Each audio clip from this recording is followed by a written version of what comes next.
recording? Looks like we are. Yeah. Wonderful. Thank you, everybody, for coming. My name is Brandon Smith. I'm the chair of the Health, Environment, Social Services Committee. I've got a little script I'm going to run through, so give me a quick moment, and I'll give you the rules of the road for the meeting tonight. Okay. Okay, so the meeting has been called to order. The recording has begun. This meeting is being recorded for the purpose of transparency and for permanent public access on the CB2 YouTube archive. All attendees should keep your microphone muted when you're not speaking. District staff will actively assist in maintaining this protocol. It is the practice of Brooklyn Community Board 2 to conduct remote meetings with all committee members' cameras on for full transparency. We encourage all attendees to also leave their cameras on, particularly if you are given the floor to speak. To maintain appropriate discussion and voting process, I will make it known when and which topics are open for comment by committee members, board members at large, and the general public. If you wish to speak, please use the Webex feature in the participants panel to digitally raise and lower a hand, and I will call on you in order. If you have questions that fall outside of public comment time, please type your questions in the chat panel, and we will address them if relevant to the matter and as time permits. If any attendee experiences technical difficulties in the Webex software features during the meeting, please consult help.webex.com. After the meeting, please reach out to the district staff at bk02.cb.nyc.gov.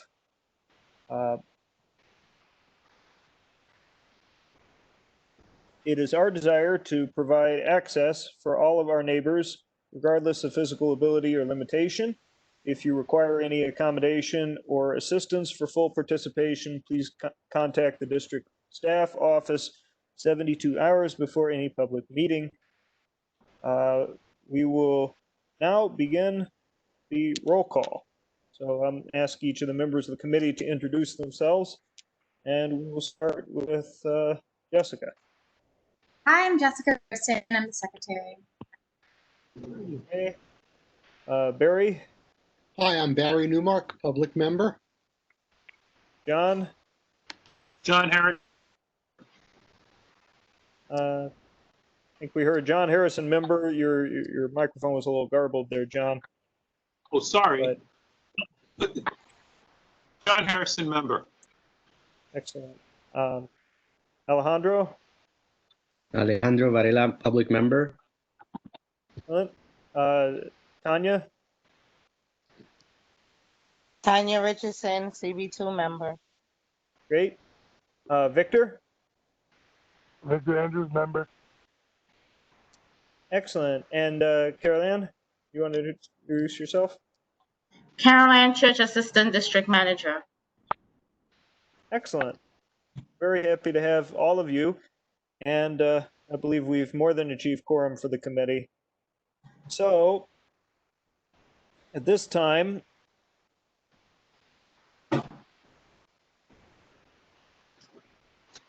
I'm going to ask for an approval of a motion for approval of tonight's agenda.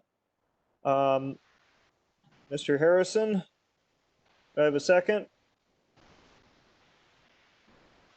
Mr. Newmark, as by a show of hands, does the committee agree with tonight's agenda? Victor, do you also agree to tonight's agenda?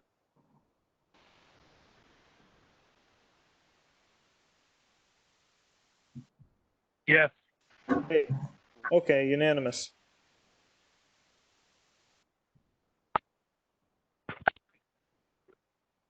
Excellent. So on tonight's committee agenda, we're going to have the review of the district needs statement and budget priorities.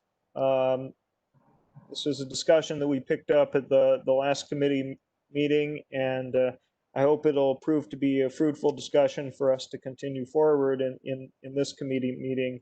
Did everybody have a chance to review the document that Carol Ann sent over a little earlier this week that was entitled HESS Priorities?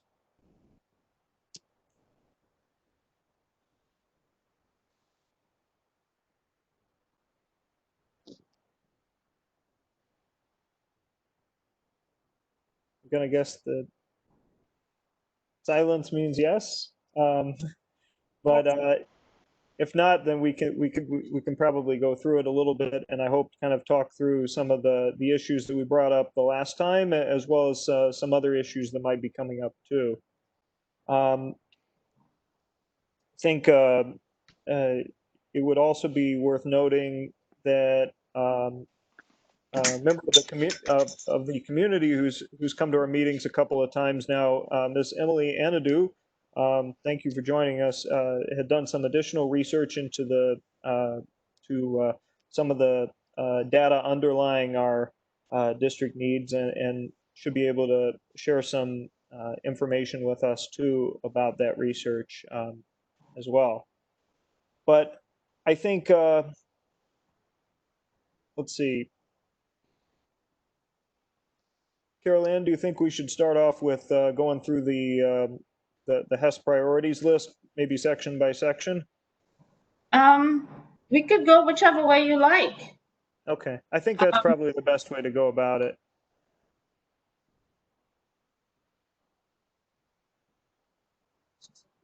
I'm gonna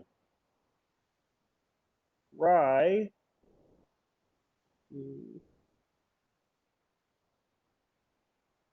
Gonna try something new here, okay? Okay.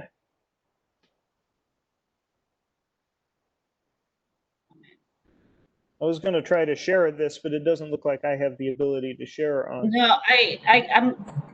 If you don't mind, or if you like, I can put up the original statement, or you prefer the one that's been worked on?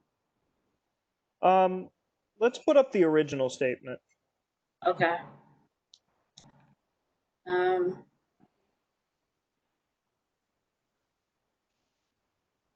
Okay, I tried.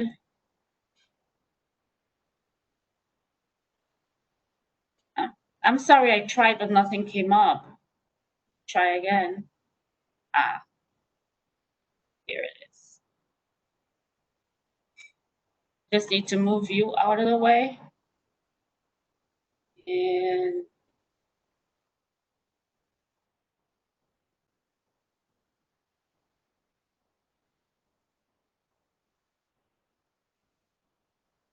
can you see it, Brandon?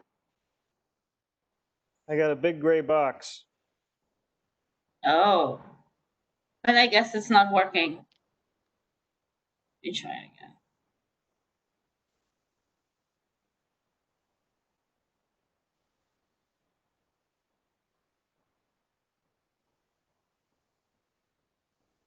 Ms. Church, I'll try to revoke the presenter privilege and give it back to you and see if that resets it. Okay. Thank you.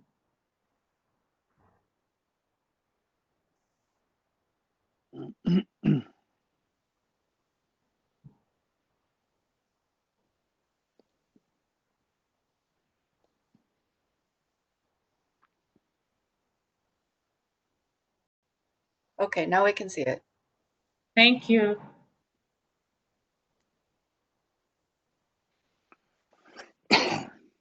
Okay, taking a look at this, Okay, I that doesn't lost work. it here.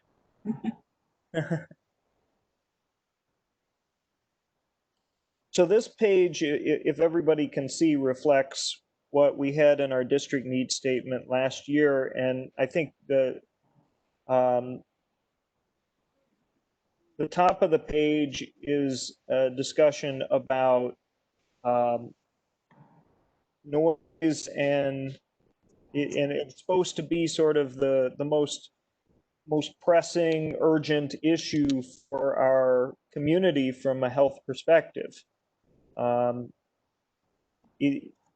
least according to how this was written last time, it seemed like the issues presented were noise and respiratory illness as being most important from a health perspective.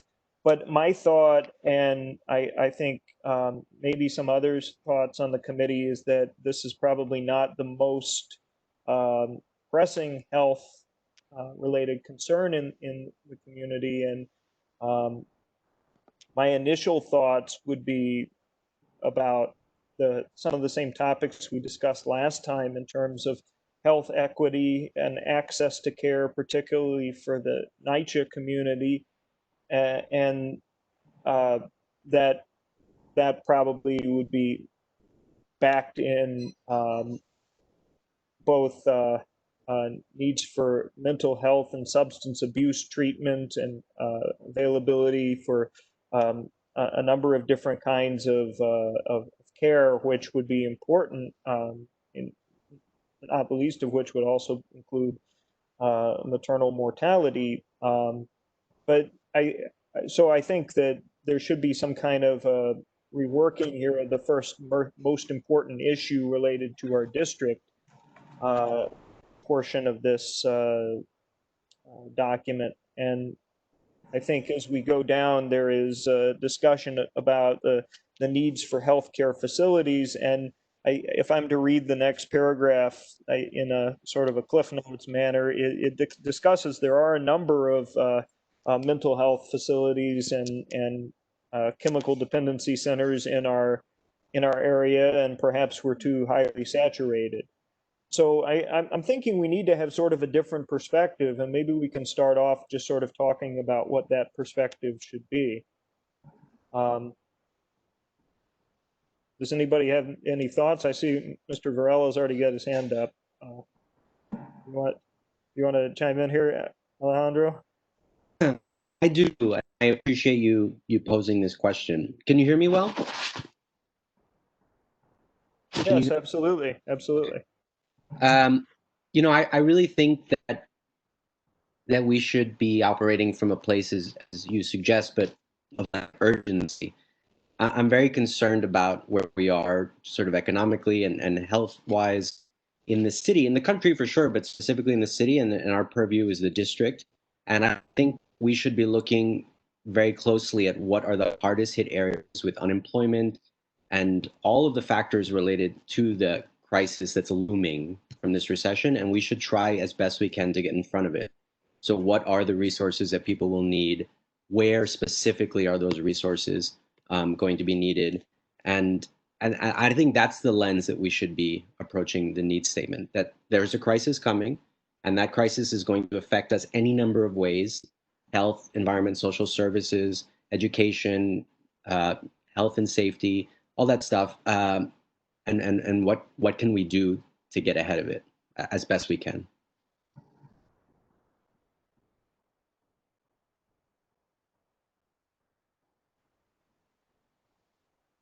Yeah, I think that seems to be pretty on point with my thinking of the issue too.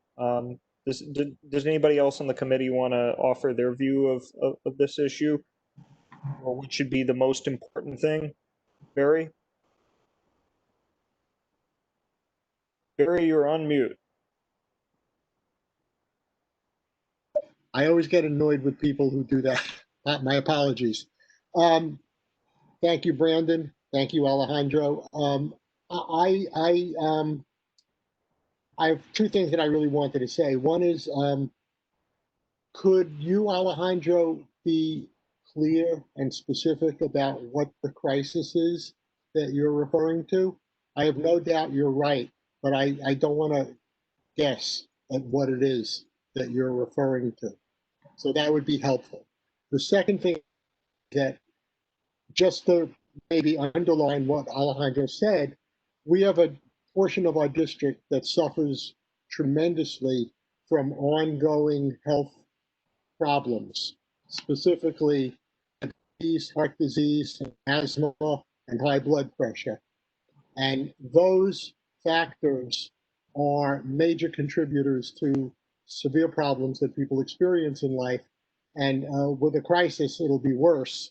Without a crisis, it's still horrible, and it's not being addressed in the way in which it should be addressed in this community. And it falls back to the reasons that we all can surmise as to why that's the case. But I think we need to be very specific about those problems because they affect the most vulnerable.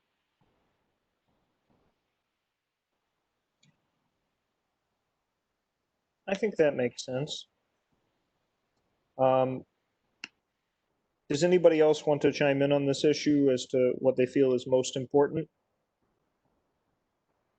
I do. Mr. Harrison? Thank you. First off, I have to apologize because right after you went through your disclaimer, the system kicked me out and kept me out for about 6 minutes. So then I finally, when it opened up after about 10 tries, you were at the document. So I don't disagree with what Alejandro and what Barry, but I think a prior step is to, because I took the day, right? Look at all of the material that was sent by the office this time around and also last time. And I remember the issue, and I'm glad you pointed it out because it was the one that was highlighted first, the thing about the air quality. So so in this exercise, I would definitely go along with whatever the on the committee thinks the most important. I think what we should decide before we discuss any specifics is whether we should pursue this the way I hear Alejandro saying, which I don't disagree with, which is where's the most acute need versus where is the greatest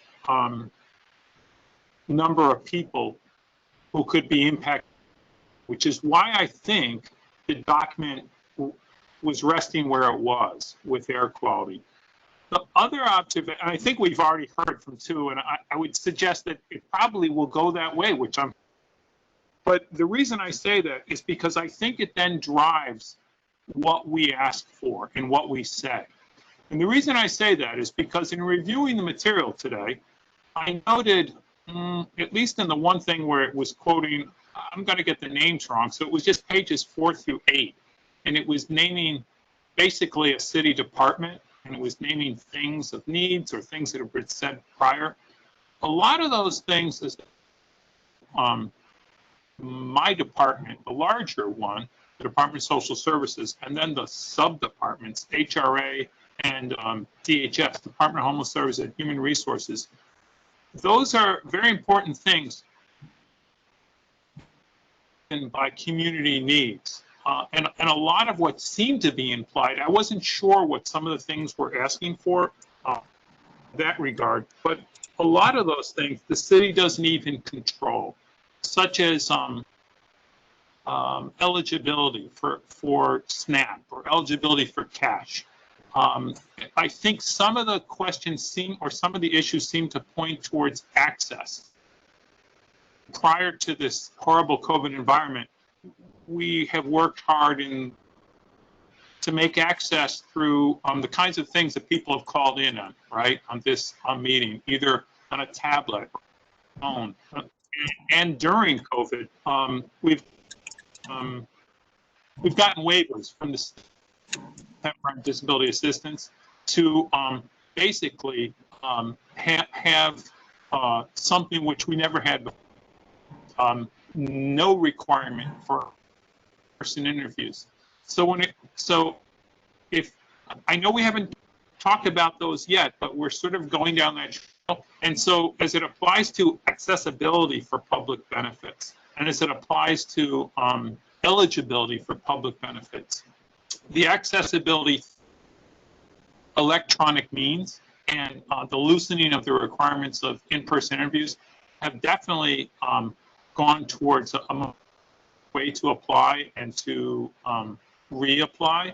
And as to accessibility, of course, it can always be easier, but for a number of years now, we have pursued a lot of data electronically by people wanting to apply and wanting to recertify.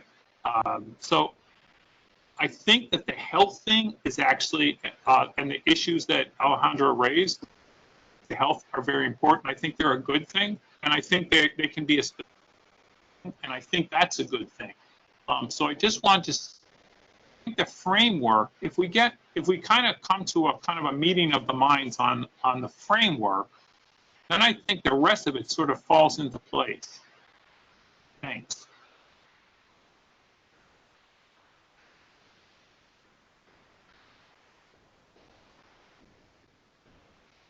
Thank you, John.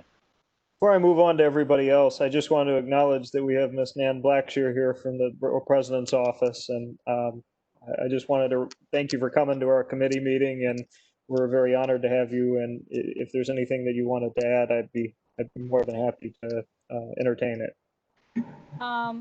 Thank you, Committee Chair Brandon Smith, for acknowledging me. I appreciate that you're giving me this time, and in 1 minute, I just want to say that I'm about to email a community health profile to Carol Ann Church that I saw online that is specifically for the Fort Greene Clinton Hill area, and I will try to send it for the other areas within Community District 2. And I think it's a tool, though it's from 2018, I believe it's a tool that could be helpful to the committee if you have not seen it as yet. Has the committee seen this? Is this the City Department of Health profile from 2018? Yes. I believe we have looked through that profile quite a bit.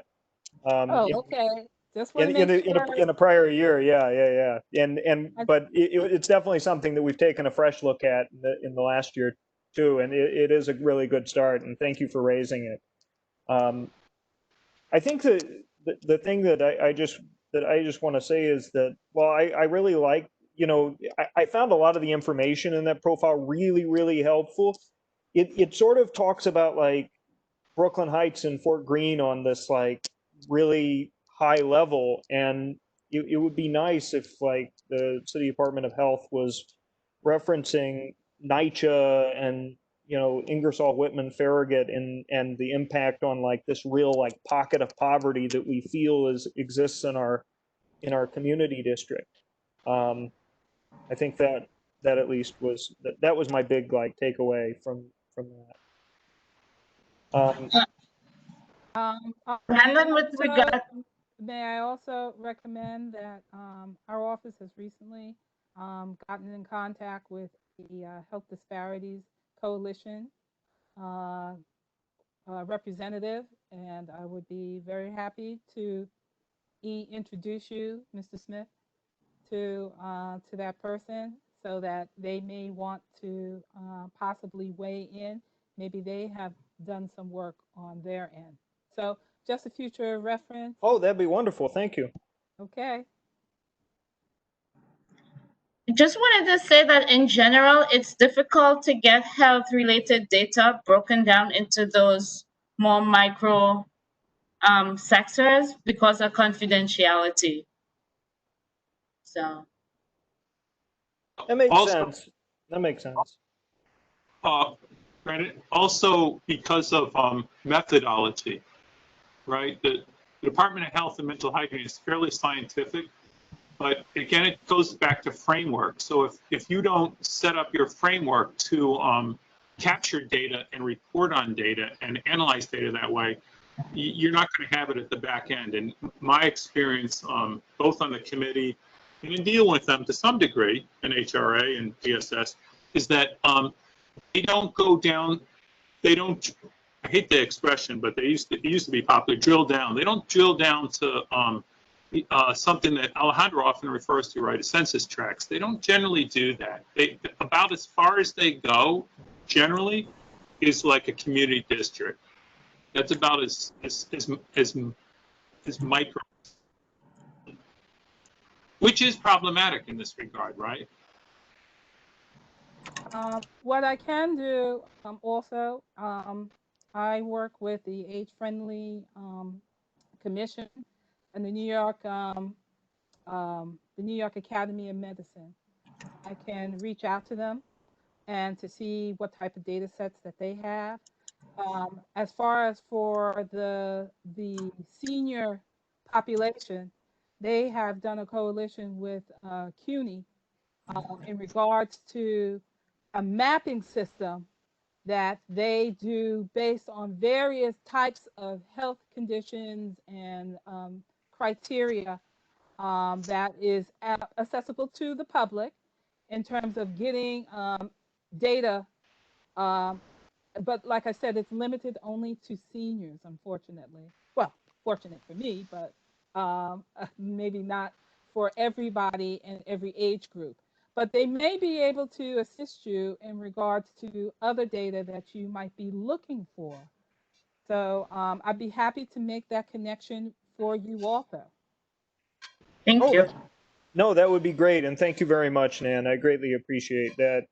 I think I want to get, we have a number of people whose voices I want to hear on this. And I just want to check before I go back to Alejandro and before I hear about the data that Emily has prepared, or I wouldn't say prepared, but has worked on a little bit. I just wanted to see if any other members of the committee had any other thoughts about what our most important priorities should be. Just anybody I haven't heard from. Jessica, just really quickly, I agree that this should be our most important priority. I still will say that I think in some way focusing on disproportionate effects of the development in our district on NYCHA residents and long-term residents, I'd like to see it studied or acknowledged in some way, specifically thinking about the environmental side of this, air quality, air pollution, noise pollution, light pollution. I don't think that's I agree with Alejandro that our lens should be about urgency right now. But I would say something about that level of pollution that I do suppose, my hypothesis is that NYCHA housing residents are disproportionately affected by those types of pollution. I'd like to see us address that, but I don't think it's number one right now. I just wanted to make sure to acknowledge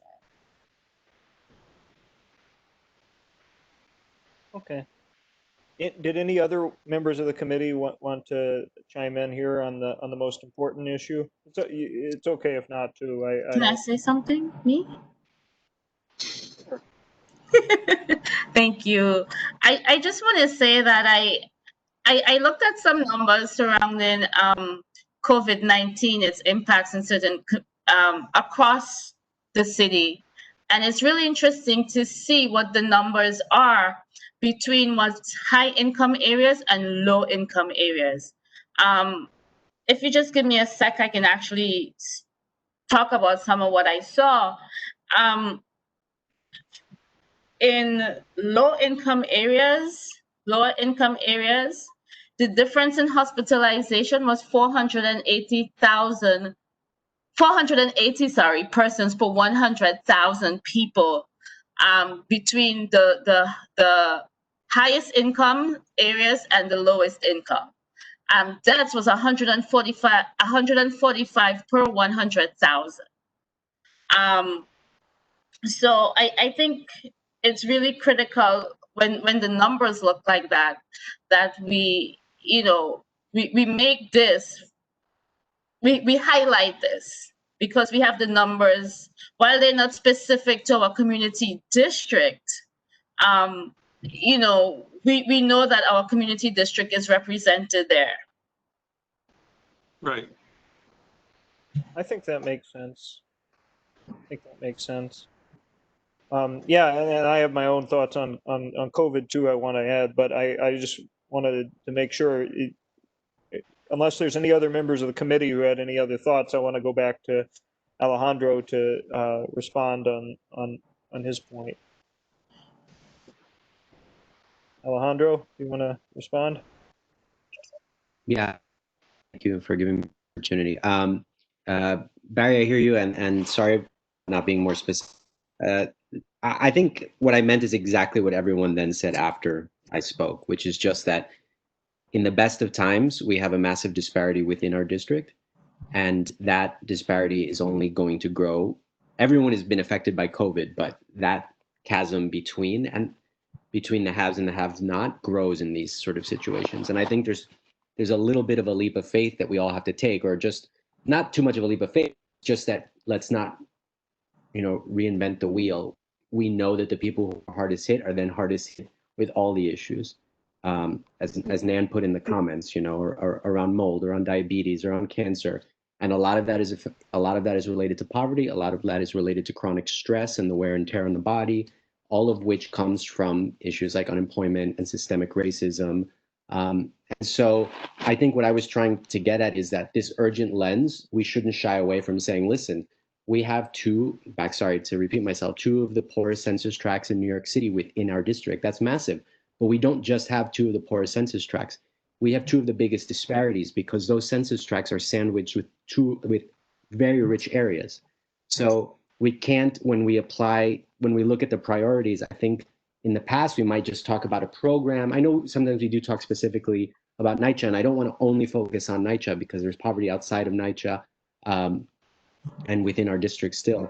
But just that, it's saying, like, there are people who are going to come out just fine, and we know where a lot of it is concentrated, and where we don't know, we need to make an effort to find out, so that the programs the resources specifically target the most in need. And I'll just say very quickly, back to the unemployment piece, because so much comes from the unemployment, right? Is that we were at somewhere near 3.4% or 3.5% unemployment in the city, which mirrored what was happening across the country, which began with Obama, even though the current president wants to take all the credit for it. And anyway, so but within NYCHA across the city.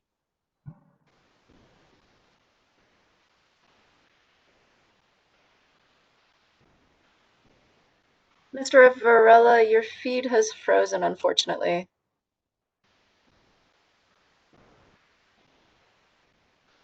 Alejandro, can you hear us?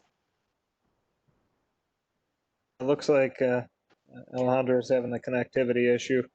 You could try turning your video feed off and your audio might come through. Oh, maybe not.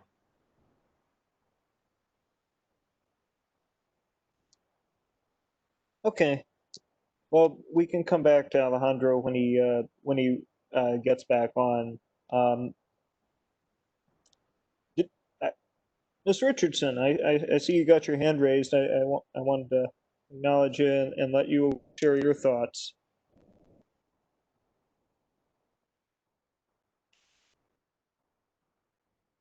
Okay, hi. So I wanna touch base on can you guys hear me? Yep. Okay, great.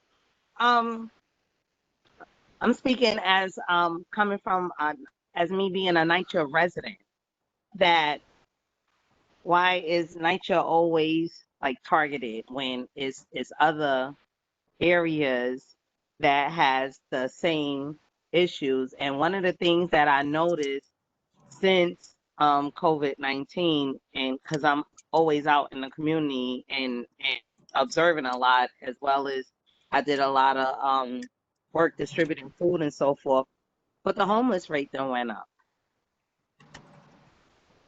So when the people were supposed to be quarantined and the city was locked down, it was a lot of spaces all over the place where, people were outside on the street. And the majority of them, I believe, have mental health issues as well, because shelters and so forth was available, that we didn't want people on the street. So I had a real high concern about that, because, like, what if these people were even ill? How are they getting treated or anything like that? It's just like they're just lost. Right. So how do we address for the people that's just out in the street, and even if they're undocumented or whatever, like how do we address that? And NYCHA had issues before COVID that wasn't addressed, as far as the mold and the diabetes and the high blood pressure. So the only thing it did is just increase, numbers just probably went higher. Right. So that's one of my main concerns, is that it's just it was, I think that, you know, it was just too many people that was in the street.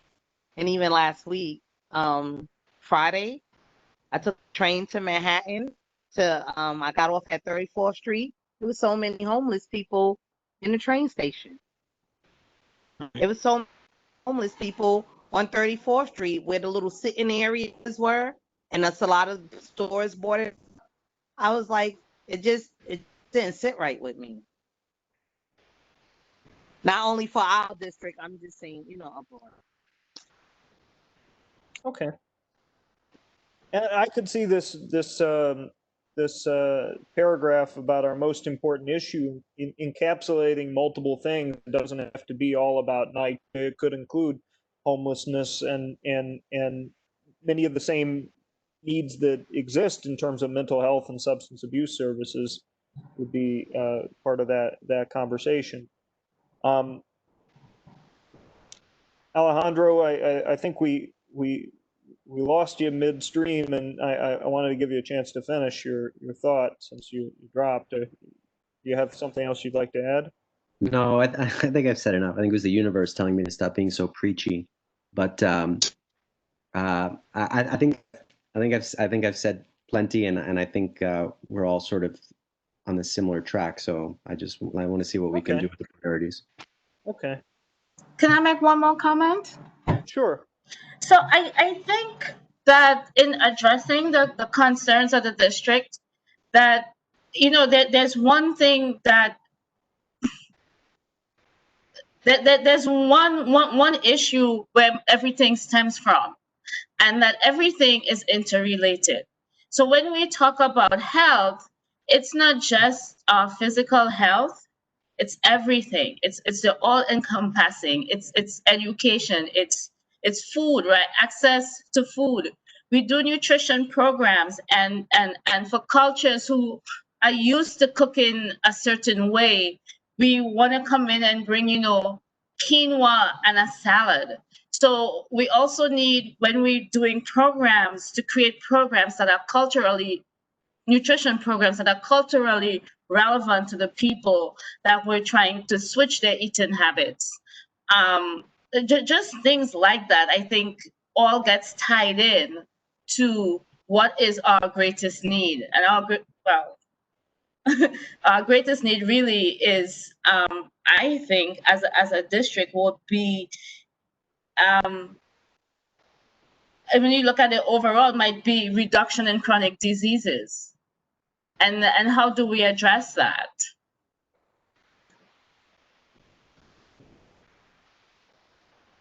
My 2 cents. No, it's most appreciated, Carol Ann. I think that's a good thought. I want to give Emily an opportunity to talk about some of the research that she's done. Maybe this would be a good juncture. Do you feel comfortable doing that, Emily? Yes. Oh, Am I able okay. to? Hi. Am I able to share a few slides? I feel like you might have to email it to maybe Carol Ann. Oh, or you know, no, Carol Ann is shaking her head, so maybe not. Brandon, I can make a presenter. 1 second. Apparently, we make you presenter, so I think this will work. Yes. Okay. I promise not to show baby pictures once given. We wouldn't mind the pictures. Although I think it's really It's cute. okay. We're okay with that. Like, I want to eat my own face when I see baby pictures. Okay, you should have presentation ability now. Okay.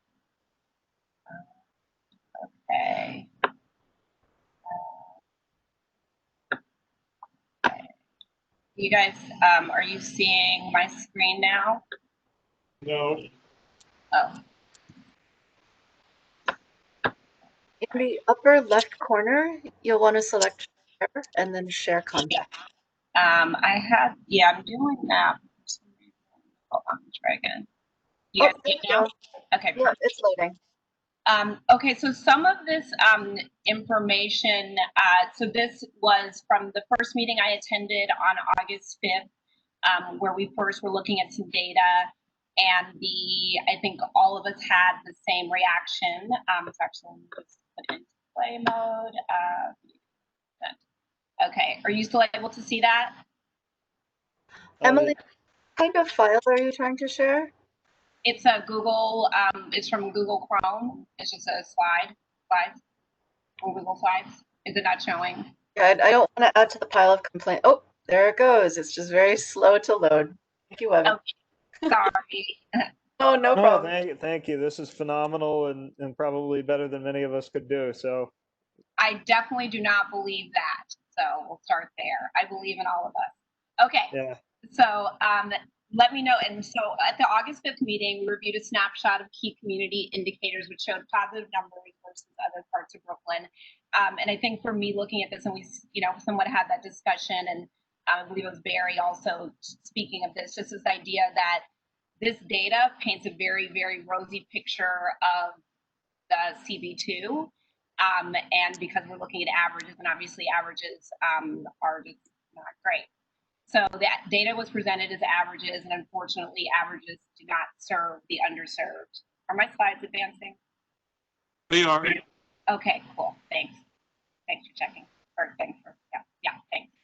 Okay, so Brandon was kind enough to share a host of information with me, including census tract data.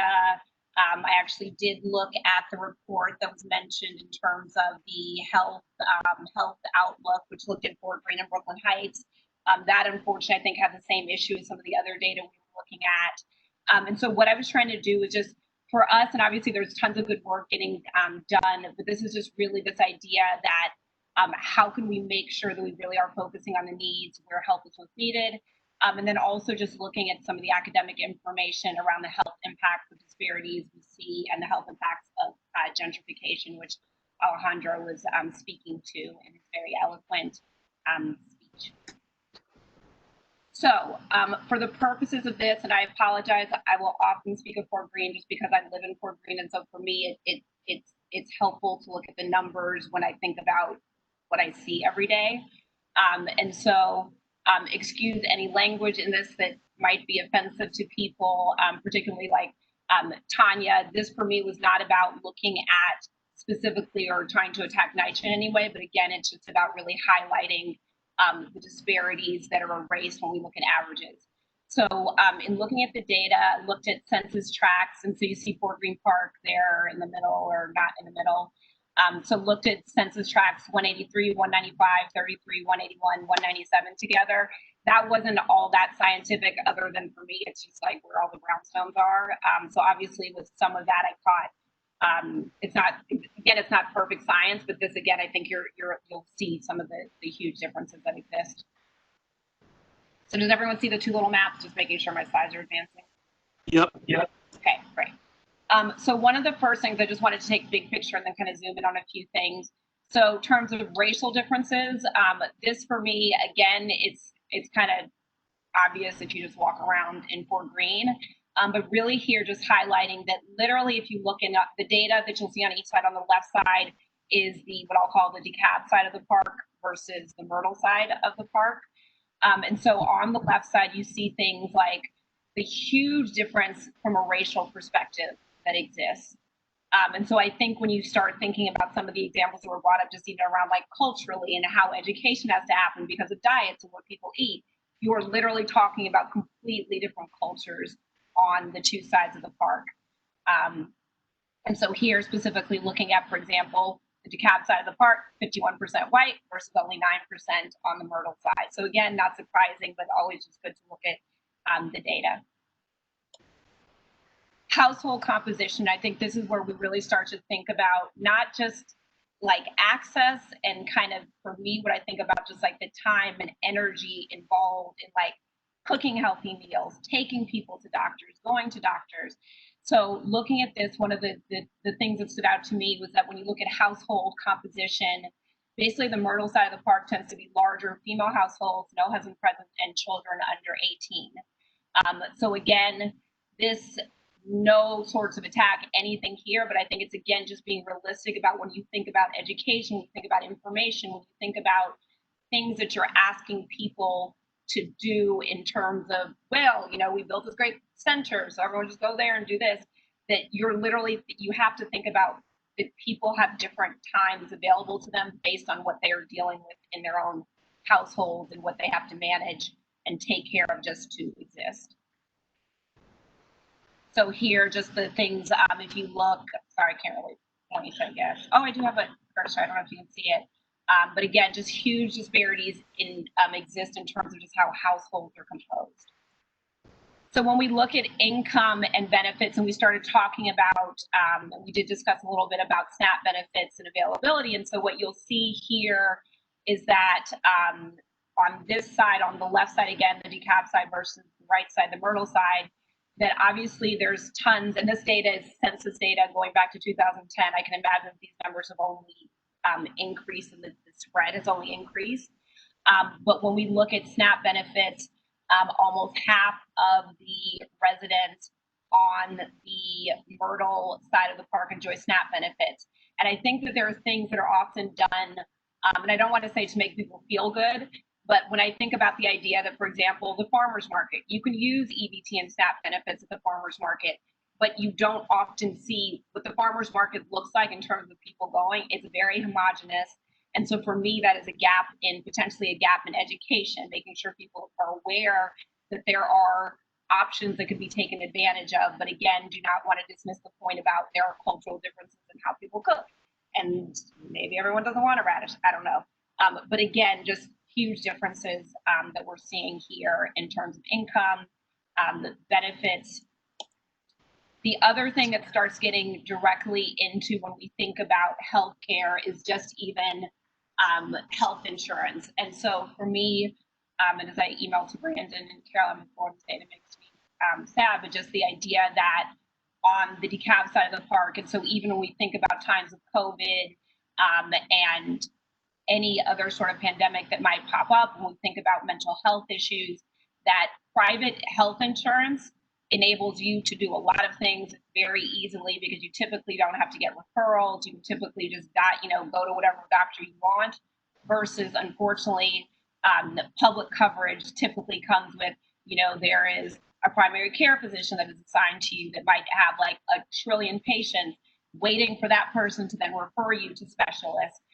And so getting basic healthcare, it is hard to think about all the other things that need to be done that could help with like mental health and that, because again, it comes with having to have referrals, and it just gets more challenging. So again, just seeing huge disparities in terms of when we look at, whether you're employed or unemployed, that basically, public coverage is what is largely used on the other side, on the Myrtle side of the park.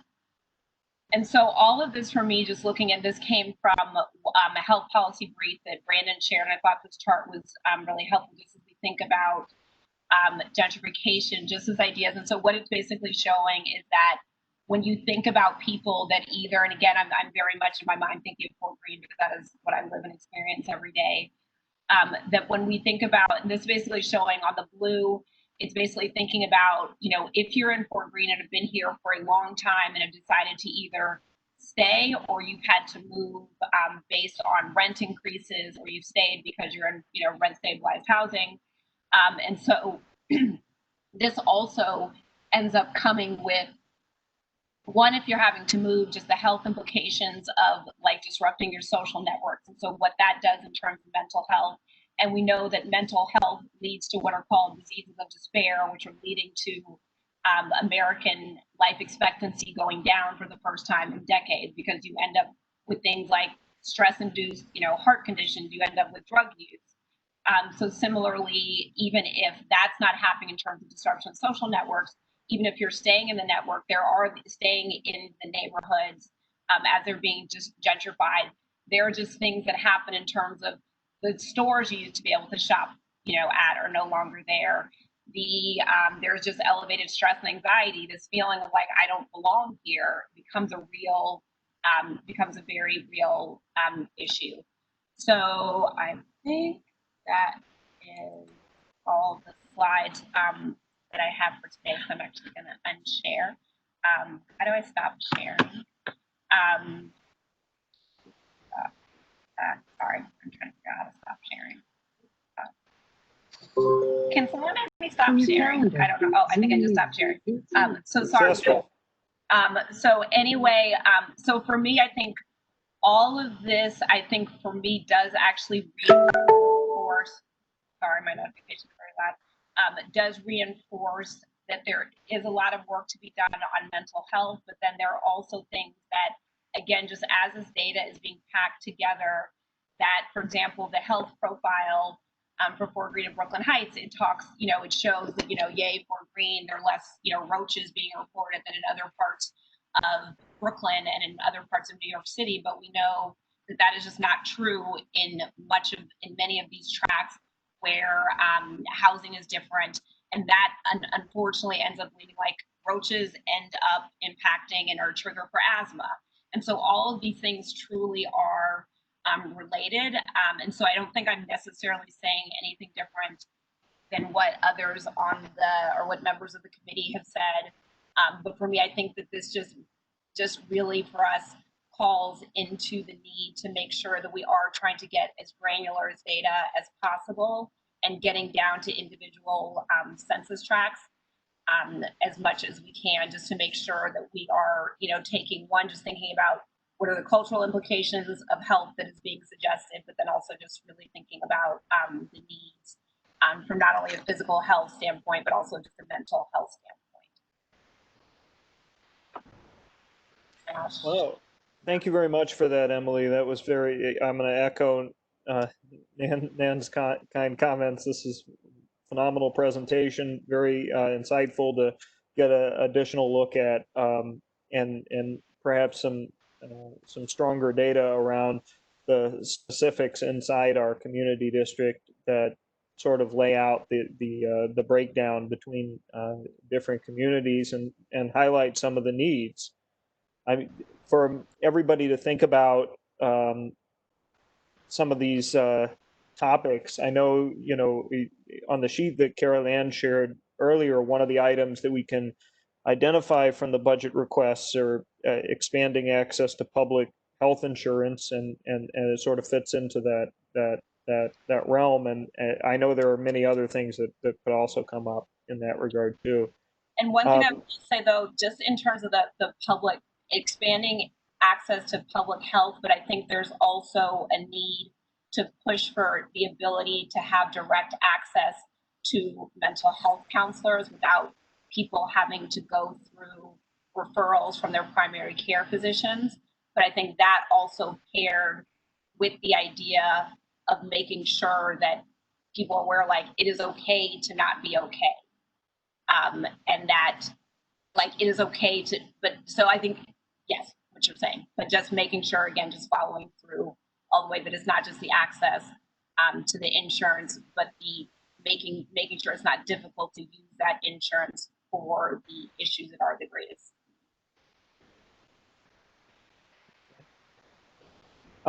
Any thoughts from members of the committee on the data that Emily has shared, and potentially further comments or suggestions?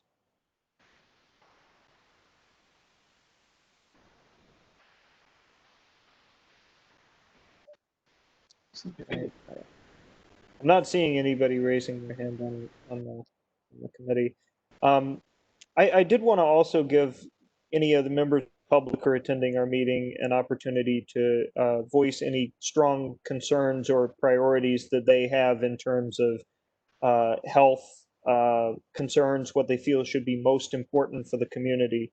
So before we go into sort of, I hope, a little bit more specific discussion about cataloging some of our district needs, I wanted to give that opportunity to any of the members of the public who are attending. If you could just raise your hand, that would be great, using the Webex feature.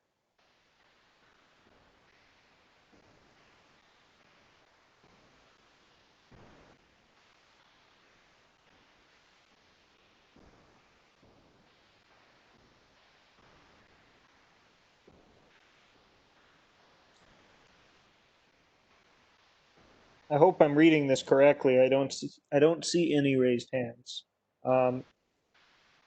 So I think from here, it might be good to to talk briefly about some of the district needs that we cataloged from the last meeting and since. And I appreciate for all those who either had them in mind or were able to put them down into the SharePoint. I think last time it started with the three that Alejandro had identified, which were the mobile health clinics, local hiring program, and the NYCHA survey of needs. I don't want to go through those all, as much as we did last time, but did you want to add anything about that now, Alejandro, or sort of vocalize the priority of those items? Just to say that what I wrote in the comment earlier, that I think all of this conversation, what we've gathered and what Emily presented, thank you, Emily, all this data that we've been sort of accumulating over the last few meetings, how do we operationalize that? Like, what does that look like on the ground? And I do think, I mean, it was just an idea. The mobile health clinics are just one way, and then specifically there were mobile mental health clinics to be stationed in areas, but I don't know how that works. I mean, I know that mobile health clinics have had a lot of public health success for a long time all over the country, but specifically for mental health care, I don't know how that would look. But really, it's just this general idea of like, how do we make healthcare more active,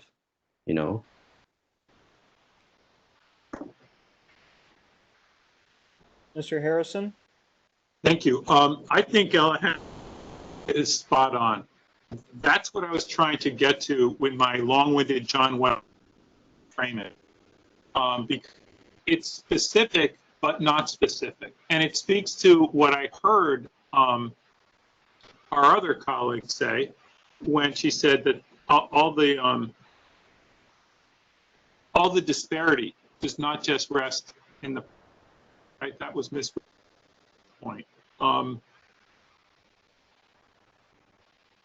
I have to be right for the city. I think it would behoove us to mention your idea, Alejandro, of the mobile health clinics, because I think it's spot on, number one, because if nothing else, they are mobile, and that's a great thing. I think at times we have talked as a committee, and I think at times we have talked as a city about we need to establish, like, X number of new health clinics, or we need to set up a new job center for HRA, a new welfare center. And the problem with that is just that it is that, right? Building, where it's a location. And then there are all sorts of problems connected. Hours, staffing it, who has the ability because of disabilities to get there. I think a mobile health clinic is really, really spot on.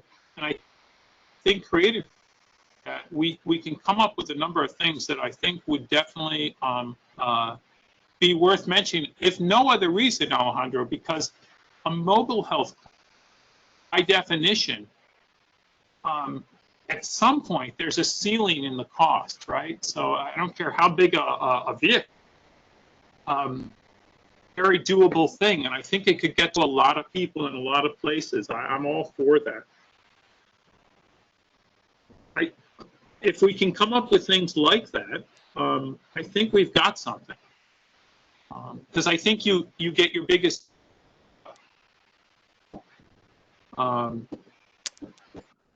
there was a mention.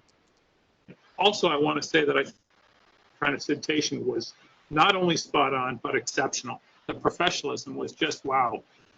There was I think you mentioned, Mr. Chair, about, because it was mentioned by someone else, about access to public health. That's one of the things I raised before, and I suggest we stay away from that because the access is there.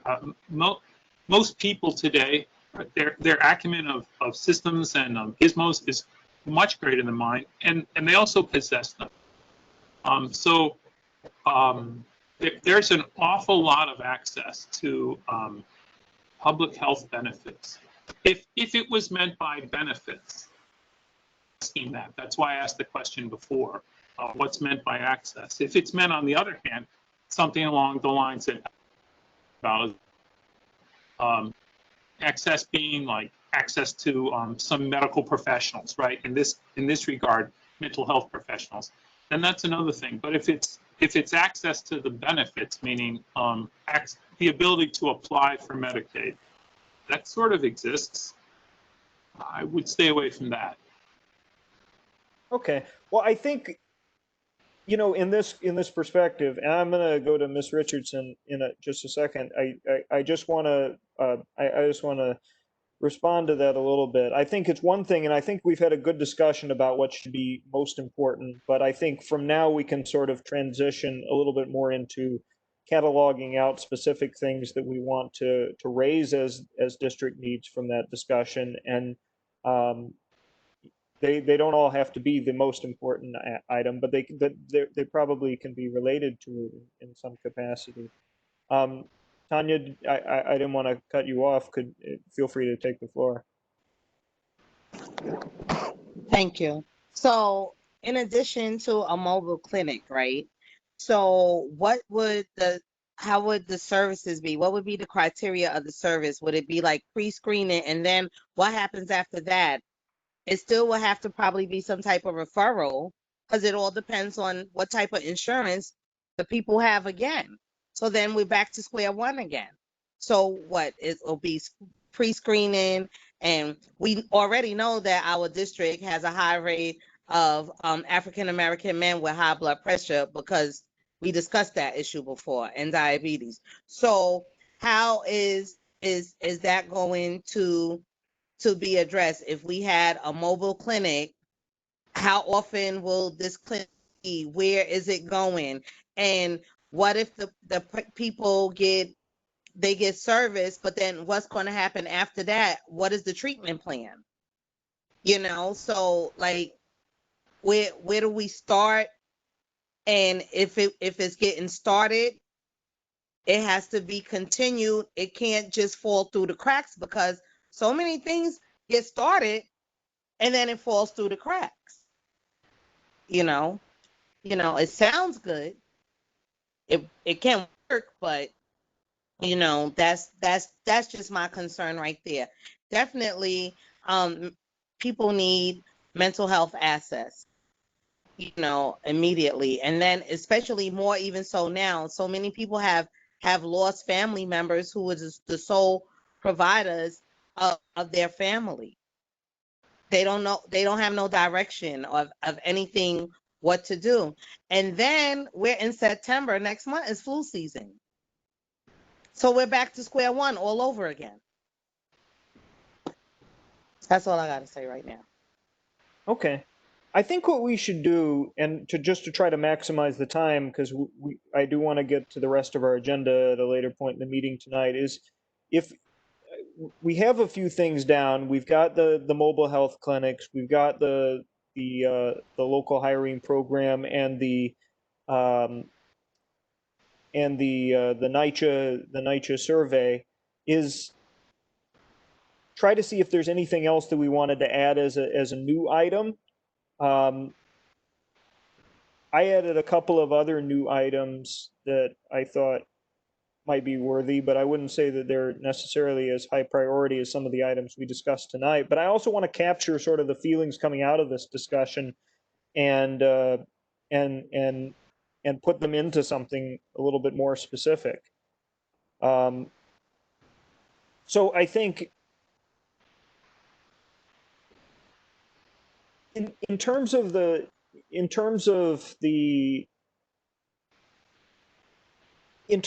disparity that Emily highlighted from the presentation about the one side of the park versus the other side of the park, what do we think fundamentally would change things to improve the folks who are experiencing disparities on the side of the park that is disaffected?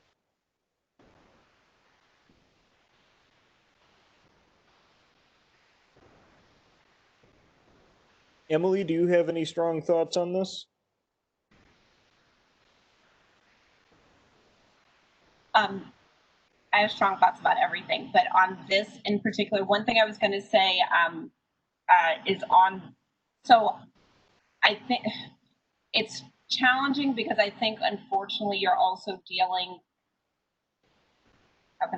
You're dealing with, I think, just fundamentally while there is a great mental health need, I think that there's also the challenge that fundamentally Black people are, and I hate to speak in gross generalizations, but we are only just getting comfortable with the idea of mental health care to begin with, because we've been taught to like buck it up and just, shut up and take, just handle things.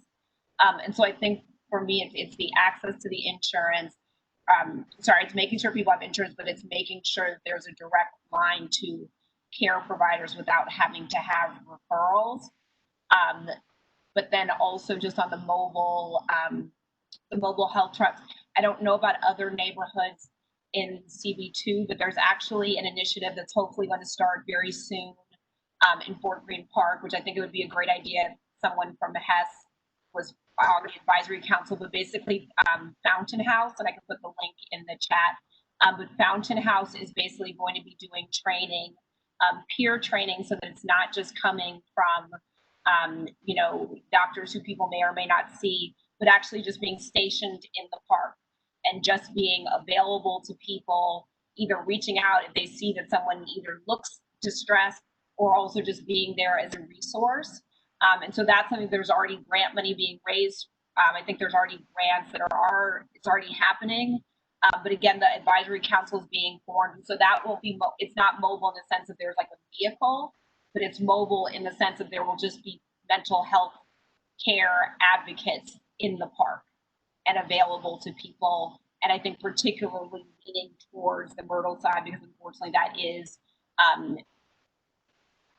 it is where there tends to be, and I hate speaking of generalizations like this, but intravenous drug use, or just even outside of that, the stress of unemployment, of just all these things. So so I'm a huge fan of the mobile health, whether that is physical vehicles or just people being there. And Brandon, I can send you the information if you'd like, because I do think it would be great for someone from this committee to be on that advisory council. Tanya, that might even be awesome for you to do. But then I think it's also education to destigmatize getting mental health, because unfortunately it does impact so many. Right. I got you. So maybe there's something we could say to the effect of deploying specific mental health professionals and folks who can provide treatment for substance abuse, particularly to the area around that specific side of the park. Would that be something that we could concretely write down as an action? Yeah, and I would also say that on that there also needs to be better follow up and follow through between the 88th precinct and mental health professionals, because at least from what I have heard from them, I went to a meeting with the police in the park a couple of weeks ago. Their basic stance is catch and release. They're like, and if you ask them, well, what happened with this person who I saw was in distress, they will always say, we turned him over, we sent him to a hospital, we don't know what happens after that. And for me, that just doesn't feel good enough. Like there needs to be a better loop of education and information between the 88th precinct, particularly when they are saying we often see the same people who are in distress. That information is not carrying. And so that to me feels like something that doesn't take money, it just takes better communication. So yes, people mobile in the park, but then also I think better communication between 88th precinct, at least specifically just dealing with the Fort Greene area, and those mental health care professionals. Okay.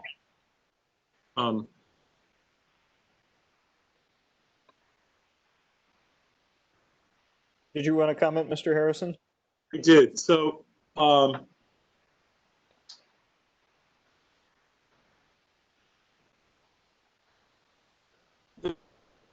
referral by a police officer to wherever they're referring, right, for mental health.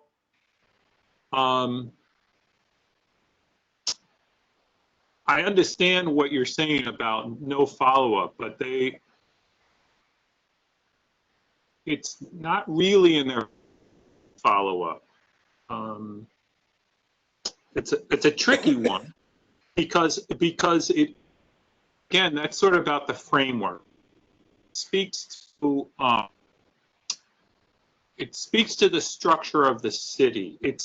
The same thing could be, I guess, new staff members and numerous agencies within the Department of Social Services, right? It gets, someone is before them and there's an issue their area doesn't deal with. They'll make a referral or they'll make a contact, they'll transport someone to the thing, but then that's sort of where it ends. Yeah, it is, they don't have a good solution.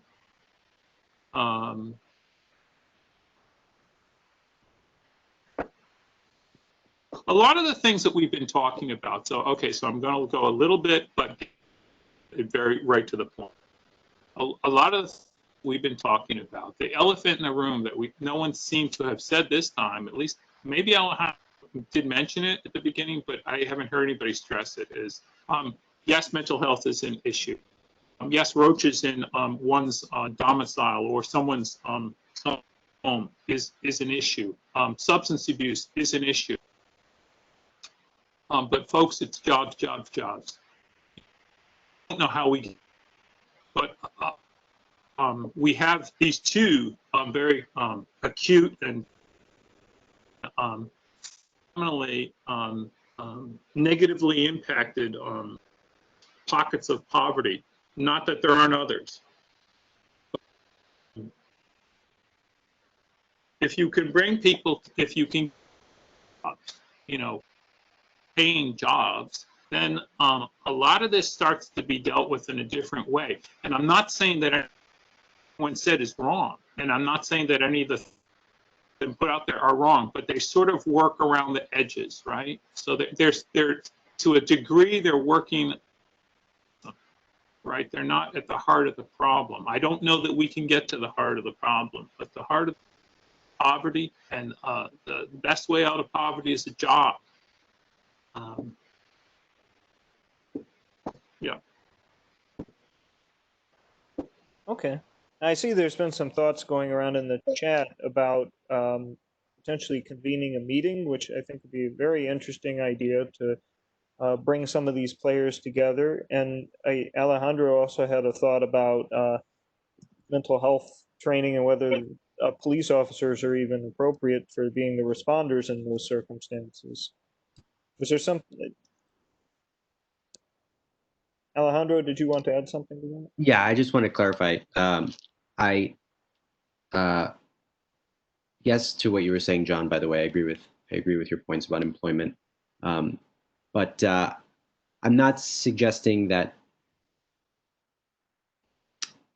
I was speaking more about the follow-up and what happens next. I understand that in this moment, if someone feels quote unquote threatened or they see something and they say, oh, that person is having mental health issues and I don't know what to do, they're going to call 911, period. So I wasn't suggesting, even if I do believe that shouldn't be within the purview of the NYPD, that's not what I was saying in this moment. I was just trying to clarify that and then followed up with saying that's why partnerships are very key, and I agree with her. Just that there are different places, like the idea that after a police takes someone in or takes them to a hospital, then they become the warehouse for follow-up or for information. I don't know if that's what people were trying to say. I just question whether that is even appropriate or necessary, but for them to be the stakeholder there. I'm actually uncomfortable with that idea.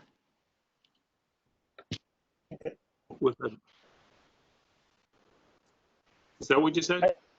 Right, right. So, for example, if a police officer comes and picks someone up, whether to refer them to a mental health professional or just to arrest them because in that moment they don't know how to deal with that acute issue, whatever it is, that to me should be like the end of that relationship in terms of what the involvement with the police. I don't see why they then have to be involved in the follow-up of that person, unless I'm unaware of mental health training that police officers have, and maybe there's a whole branch of that I'm unaware of. But still, that's what I was saying. I don't think they should be playing a role. Right. I think I understand what you're saying, and I would totally agree. That's the point I was making. It's come up at work with because of the issue of homelessness that we've been discussing. The fact that because of what's happened with the George Floyd protests and the disparities, but also just that the actual conditions of policing within the city shelter system. The administration has done kind of an about face, and I think I can talk about this only because, and I don't want to waste much time, but there's a point. Because they made a determination when the mayor started back in 2014, he made a determination and turned to Bill Bratton about how the staff that police the shelter system could be more. And so it went in a way of you know, God, you think, John Harrison, you know, it went in a way of traditional police tactics. And there has been like an epiphany, and they've decided, and the resultant of that was at a certain level, the police department supervised the peace officers from the Department of Homeless Services that were the quote unquote police in the system. And they, in a way, by extension, supervised the security guards. And decided that that is not a good model. And so they've come up with a new model, and they're working on that. And one of the things that's come up with is, Alejandro, is how, because we know that mental health is a condition that is manifests in a measurable percentage of the people, especially singles, who go into the shelter system, and how that was being dealt with improperly. And so they've kind of gone towards a model of this thing of recognize and bring it to the attention of social staff who would be better in a better position from training and from experience and from education to make a judgment call and then make the follow-up. And so that seems to be what you're talking about. I think that seems to work. You know, if you can educate an officer more so with a lot of different things, but ultimately they are for as I think it was Emily who said it, catcher and release. They are yeah. There can be a lot of opinions about this. I think we can have a little more discussion on this, but I do want to try to wrap this up into something that we can add to our statement. Mr. Newmark? Thank you. I've debated about saying this.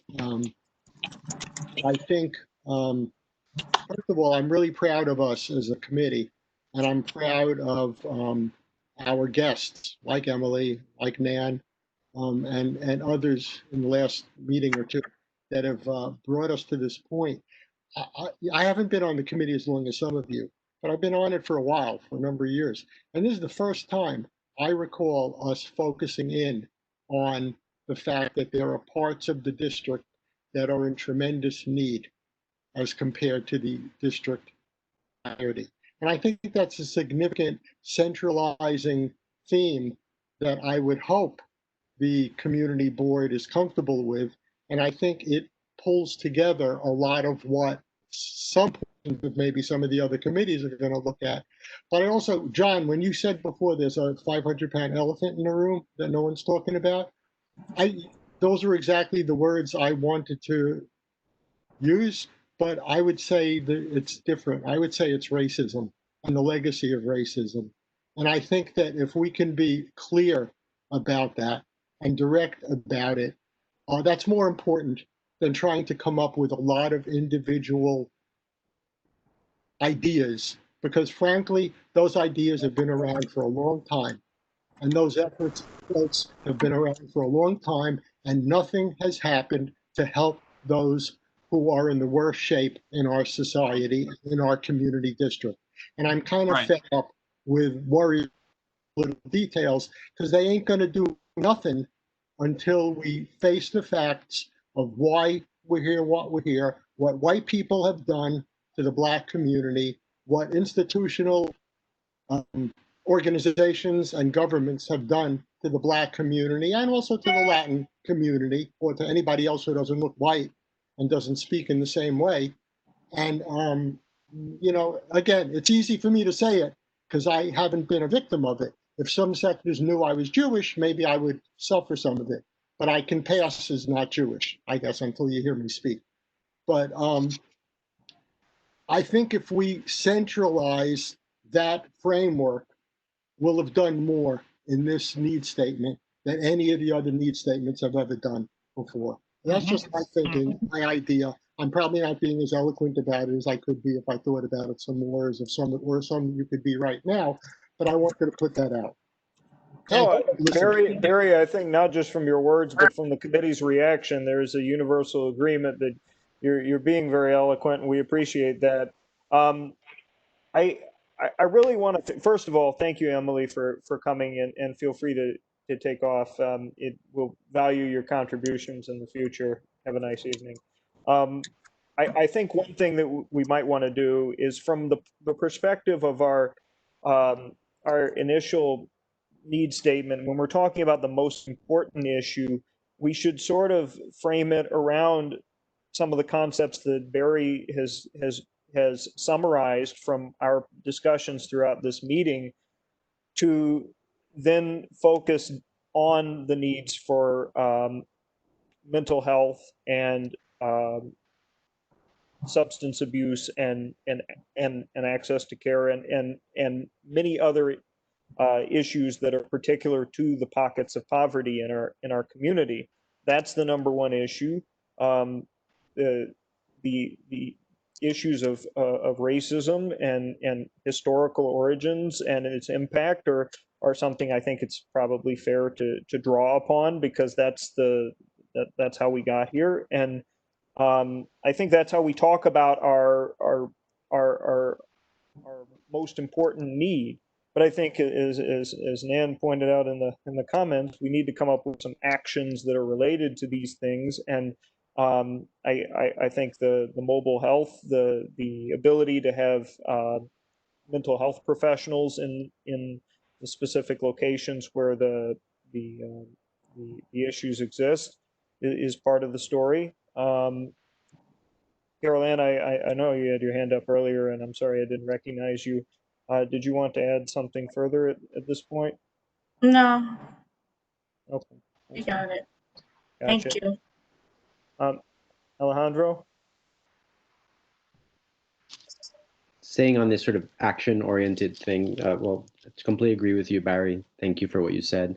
You know, a big part of what we do at every meeting is liquor licenses, right? And so in terms of the purview of HESS, I do believe employment isn't only linked to health, but it's also very much a part of our committee. Every year, through the bars and restaurants that come into the committee, it's just one example of the businesses that come into CB2. We see hundreds of new jobs. Remember, we keep count. And for a while, we kept a spreadsheet. And so hundreds and hundreds of new jobs come into the community every single year by way of bars and restaurants. And then we tell them, hire locally. And then they started hiring locally, but mostly young white people with PhDs, you know, who were like moonlighting. And then we said, hire locally, brown and Black people who have lived in the community for a long time. Oh, now I see what you mean. And nothing. And then hire locally. And then we hooked them up with Fort Greene SNAP and with all these other agencies. But you go to most of these restaurants that say yes, yes, yes, and their representatives will say, oh, Alejandro, we're doing local hiring. Don't worry, we're going to do that. I go to these restaurants and bars, and I don't see a single person of color in there, never mind a Black person, not working there, not drinking there, not eating there. And so I think there's actually even something more direct that our committee can do to improve access to employment. And I think we should name employment or unemployment as a health issue. And so I don't know how we can operationalize that to say that we agree that that we say specifically that we can't have a disparity of unemployment, right? The good has to be distributed evenly, but so does the bad, right? We can't have a block where there's 0% unemployment and another block where there's 25% unemployment. And so if we identify that block, back to numbers, if we identify that block has a high unemployment, then every job that comes into CB2 has to go through that block first. Now, that's easier said than done, but that's where we as a community board have a lot of power because we know where the resources are. We can be a funnel for that, or we can partner with people who can funnel for that. You know, this is a thing we've been talking about for years, and I think the moment would really allow us to say it more clearly, because we did tiptoe around it. We wouldn't say race, we wouldn't say black and brown, we would say long-term, you know, chronically unemployed, and now we're not afraid to say it, and we just need to be really loud about it and say every business that comes in here needs to do more to decrease unemployment, and specifically in black and brown population in our community.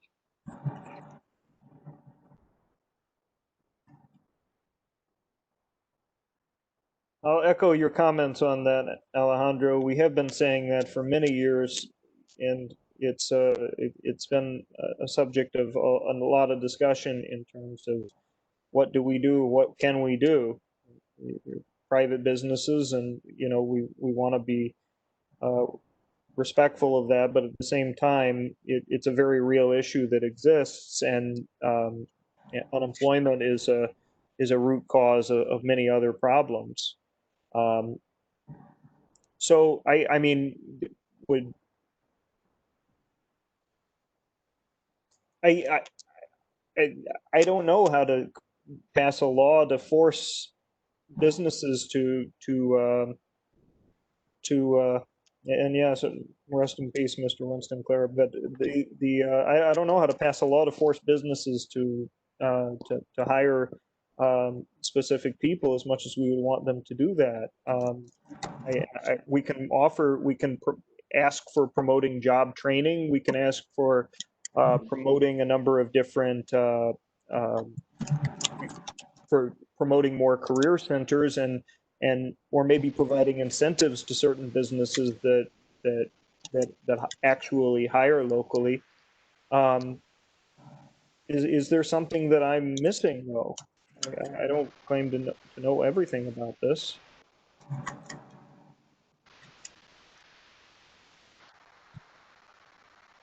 In the past, and I remember this came through Robert Paris, it's sticky when you start requiring of people who they can and cannot hire, right? There are laws that protect. There are for larger contractors and larger employers, WMBE contracts. But I don't, when it got to the small level, because again, we have brought this to the board, we tried to change the language of our application so that we could ask who, you know, what jobs were out there, but even that maybe got a little pushback from conflict of interest. I'm not entirely sure about that history. I could be wrong, but that is one roadblock. But maybe this moment, you know, everyone feels more comfortable just saying that the silent part out loud. And so maybe in this moment we can push for this more and it won't face so much resistance. I don't know. Well, Ms. Blackshear has an interesting idea of potentially some kind of a tracking system. Perhaps if the city came up with some way of tracking this in some capacity, that would be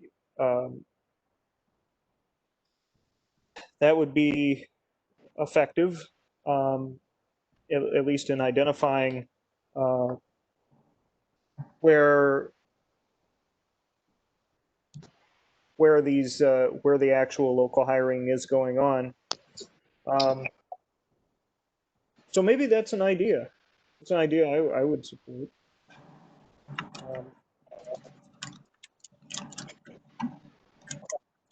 And Mr. Newmark, I agree that we can talk with applicants about the importance of hiring. You know, we're completely on board with that. But to be frank, that's what we've been doing for several years on this committee. And yeah, those are good points. All right. I know we're hitting about 7:40 here in the evening, and we have some other items to get on to on our agenda.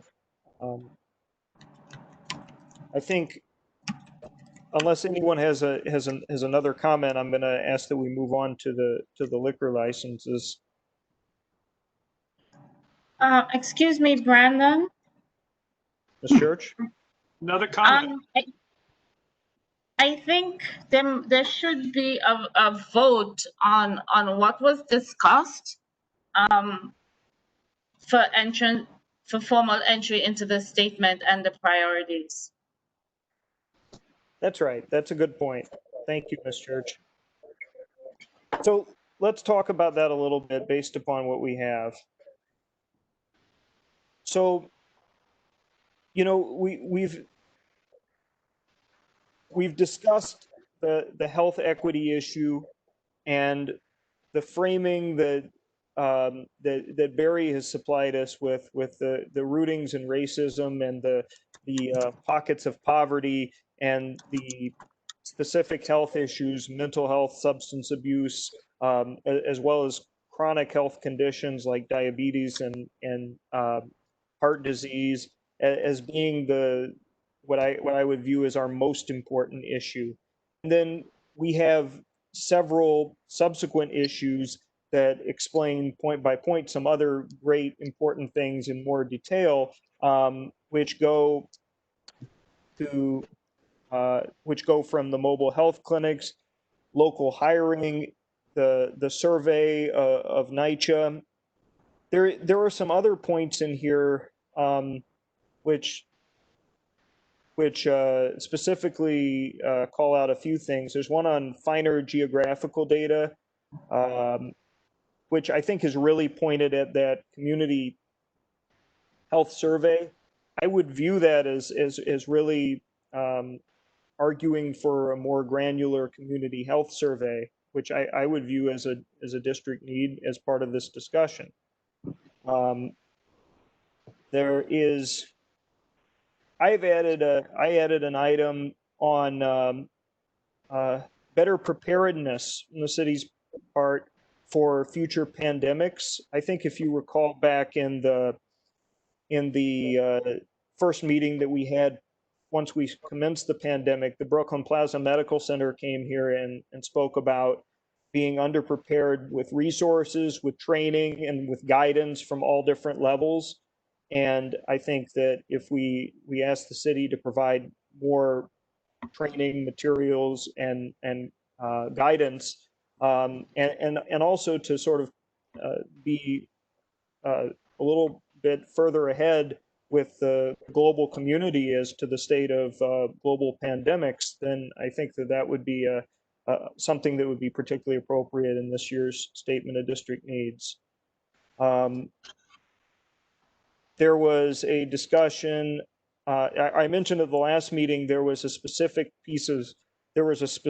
scaffolding issue going on, and I got some further details from Ms. Johnson that this is going on at 64 St. Edward Street, where the scaffolding at this location has not been removed for approximately 10 years out in this particular NYCHA complex, which has caused a number of different quality of life and health issues to the people in that building, including the ability to have emergency personnel and residents and guests access it, and causing a safety issue in the evening. So I added an item to remove that scaffolding and do that within 6 months, which I think would be a reasonable time to remove scaffolding. Let's see, I also had suggested an item with regards to homelessness. I think we could probably have some additional items with homelessness if we really thought of something specific, but it's come to light in the years with the pandemic that there are these folks who are staying in the temporary shelters in the hotels. And I think that the city should probably do something more substantial with them to assess their needs for social services, job training, substance abuse or mental health services as necessary, and try to find a pathway to permanent housing for those people. So I would recommend that option, that item as well too. And then it seems there's another item that's been added about out of scale development, creating a disproportionate impact on long-term residents and others in our community with air, light, and noise pollution. And I think that's probably another item that is fair to address an issue that's going on in our community. So I think with these items, plus what we've discussed tonight, and plus or minus, I'll open the floor again to see if there are any further comments on them, and additions or subtractions. And I would just ask if we can try to focus on specific actions so we can make this productive. Then we can, I hope, take a vote and agree to a plan for some of these things. So does anyone on the committee have any further comments on this, or suggestions, additions, or subtractions from the list? I think it was the Google sheet was pasted. Ms. Church? There was no discussion on the other parts. I know that the health is our most important, or right now feels like the most important thing we can speak about. But I just want to steer the conversation in the direction of the environment part of our portfolio. Usually that focuses on sewers, pickups, trash pickups, if anyone has anything to add there. Actually, I do. I think I think I'm guilty of this. Opponent of dealing with the problem with the wastewater and the sewer at Bond and Livingston. They're doing a lot of work on that, and yet I again, with this you sent, Carol Ann, not this time around, but I think last time around, this issue that I think the chair has encapsulated well, right, with the development that's gone on, that has contributed to health issues. I think that is that in the general air pollution as it's acutely felt, right, both in Fort Greene and in the other, but also just throughout the district. It's again, it's one of these elephants in the room that but we don't talk about that much anymore, only because it's a really difficult one to to address. You know, we have this one of the busiest highways in the United States running through the district, and it contributes in such a big way to asthma, to levels of lead, to general particulate matter, and to other pollution that it's and it's something that's being dealt with, right? Because the triple cantilever, you know, the ground, I think, would be to bear. You never say never. I don't think they're going to do that. So I don't know how you deal with that. But I think that Brandon's point of, you know, the contributing factor of this development to pollution, that is something I think we can zero in on for certainly for air pollution. And I think there's, at this stage of the game, I think, like from what Alejandra has already articulated, what Emily shared with the data, and what Barry so eloquently spoke on, lead levels and air pollution and particulate matter, they're so much more far-reaching. They're felt so more acutely at two of the locations that I've mentioned, and yet it permeates throughout the district.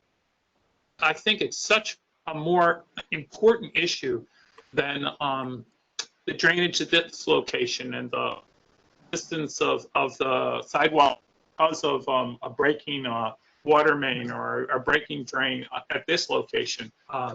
those are unfortunate, those things, but the general levels of pollution in the air, it's so much more important. Thank you. Just a thought. With the BQE cantilever being up for renovation, redesign, reconceptualizing, is that something that the committee would consider as part of their priorities?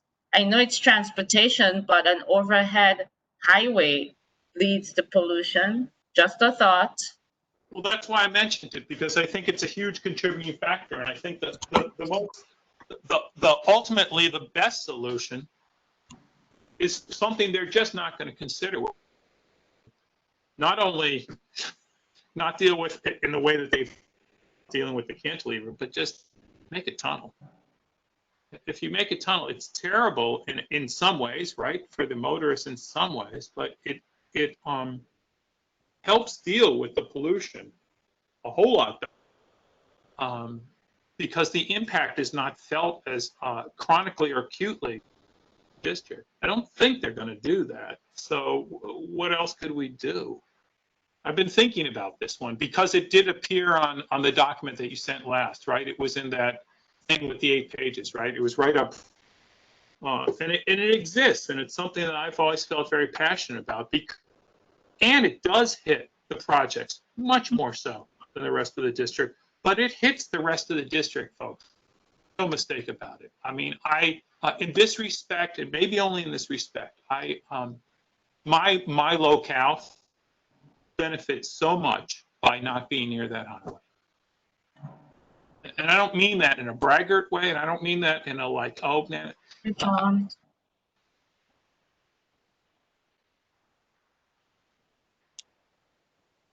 Okay. Any other views on the environment, impact of pollution and/or BQE?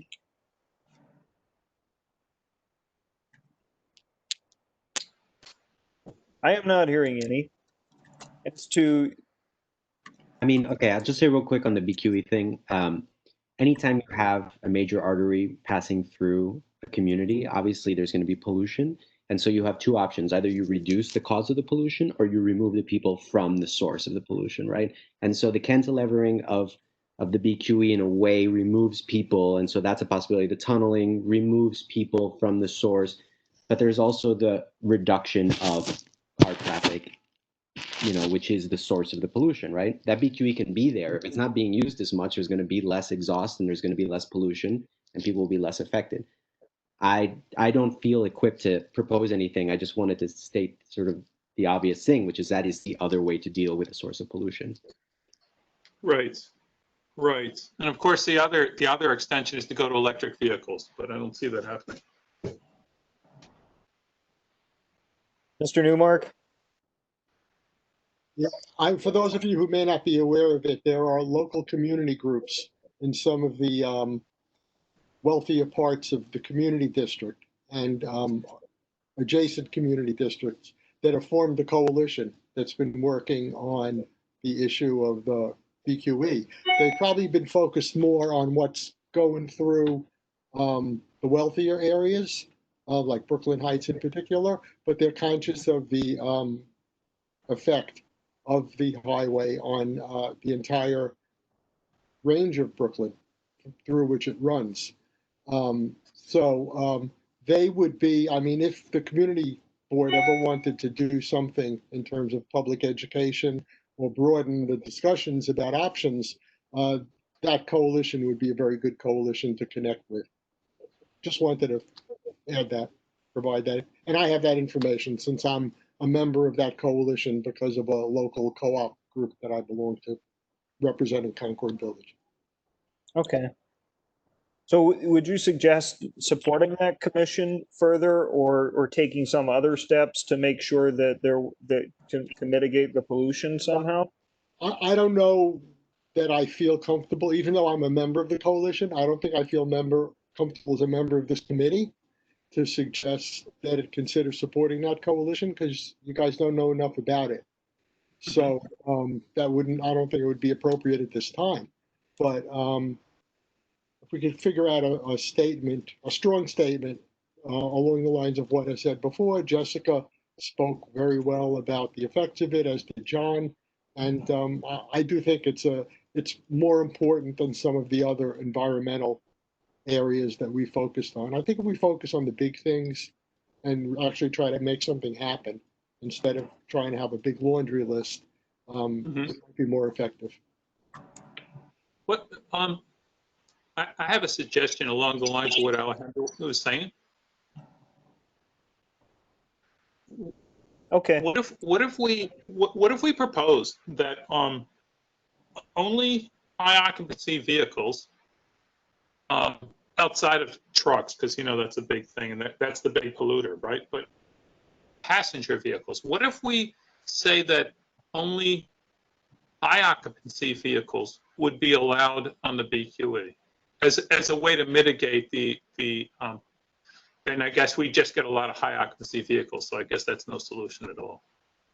Yeah, I would rather I don't have a lot of confidence in the process as it currently stands, but I don't think this is the place that we should be thinking through what the solutions to the BQE could be, because I think to Alejandro's point, and others have said too, is that like the BQE being where it is and having the traffic that it does is just really one component of rethinking what purpose it serves. So I agree we should address it. I don't know that we should come up with solutions for it, if that makes sense, in our statement. And again, I would just say the coalition has come up with a number of solutions. They've spent a lot of money on having different designs and having different consultants look at it.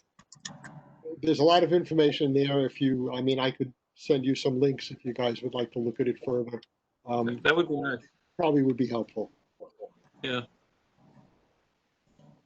Okay. So, I mean, I'm getting sort of a feeling that we are not 100% in favor of creating a specific district need about the cantilever issue. I mean, I think it clearly is an issue that has an environmental impact. I would probably, maybe we do something at a higher level, which suggests that the city take steps to address the environmental impact, pollution from vehicles, and reduce the pollution without going into detailed specifics. Does that sound like something that we could do? I just want to say, while we think of what the committee is going to say, that the transportation committee should be addressing the cantilever itself. Right. And so, you know, if a statement is going to come from the committee on that issue, it could simply be about how, as I think you just said, how to reduce the impact of pollution from it, you know. Right. But the transportation committee would be much more specific, I think, in means of reducing. Okay. That's sort of what I was saying. Okay. So I don't know if everybody has access to the Google Doc where all of these things are categorized, but I could type this one out for you as just as a suggestion.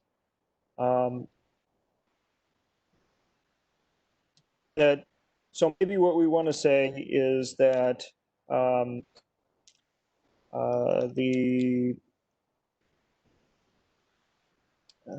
Can I suggest something?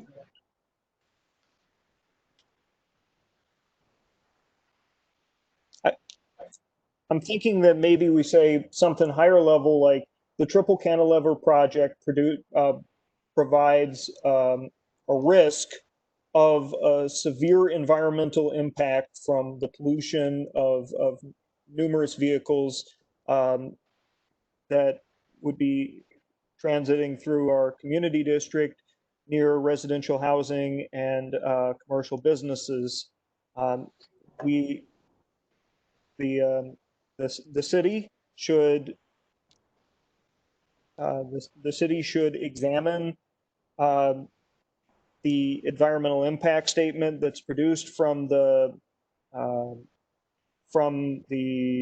Department of Transportation's decision with how to proceed on the project, and take all necessary or take all steps possible to mitigate the environmental pollution impact of the project, and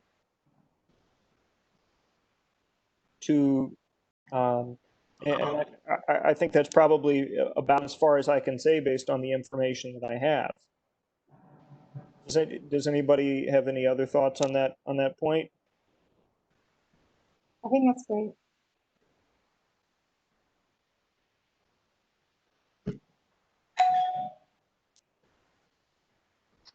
So, John, I'll give you a brief point. thank you. So, I think along the lines of what I heard Barry saying, and what I heard Carol Ann saying, I'm not sure with this issue that I concentrate just on the cantilever. And it just occurred to me that one of the things that when I spoke too long about this issue, might not be a bad idea to put out there, even if it's not so doable, maybe because it is a wacky idea. But it's not so wacky because my big boss, the mayor, is moving this way with the city's fleet of vehicles. Another thing, and that is that by a certain date, all city. So what if we made a suggestion based upon the impact of the BQE through the district, and because it's not just a Brooklyn issue, it's an issue in the city, that the city consider requiring that all vehicles either be hybrid or be electric by a certain date to reduce the amount of particulate matter, the amount of lead, the amount of carbon dioxide. Because they can do that as a city. They can require that its residents who are registered and have a vehicle in that city, it meets certain standards of a vehicle. Just a suggestion. Okay. I mean, I can appreciate that point. And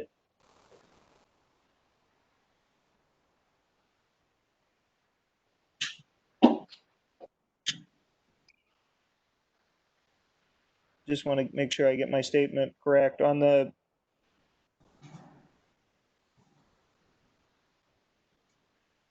I'm pasting in a additional action that I created on this issue.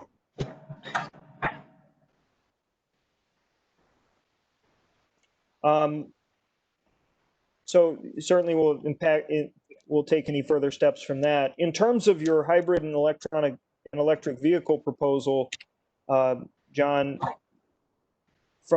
is there anyone else on the committee who is supportive or against that idea?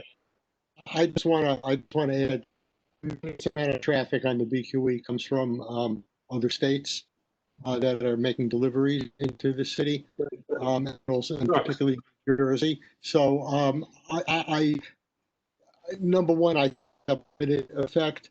Number two, I don't think it is the time to take a stand on requiring something like that. There's no infrastructure to support electric vehicles in New York City, and to expect people to buy expensive electric vehicles and then have to deal with fueling them, I don't think is reasonable at this time. And I don't think it's our place to make that kind of recommendation. I wouldn't agree with that recommendation. In my spirit, John, as an individual, I love the idea. But I get it. That's why I said up front it was a wacky idea. It's not wacky. It's not wacky. It's wacky in the fact, It's what I mean by also wacky, it's not implementable. It's not. I don't think we take that stand at this time. That's all. Yeah. Okay. So I think we've resolved that point. Were there any other thoughts about the statement that I've put in the chat here about the environmental impact statement? Barry is in favor. I've got that. Thank you, Barry. Okay. Brandon, I want to say real Alejandro?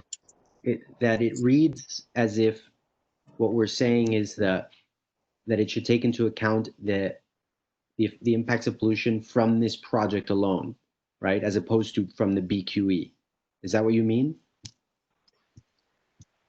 Yes, I think that the BQE is I think the BQE is I mean the BQE is the project, and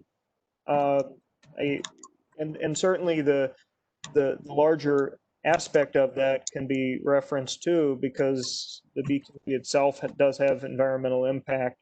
And I think the project has sort of a critical importance this year for us to think about.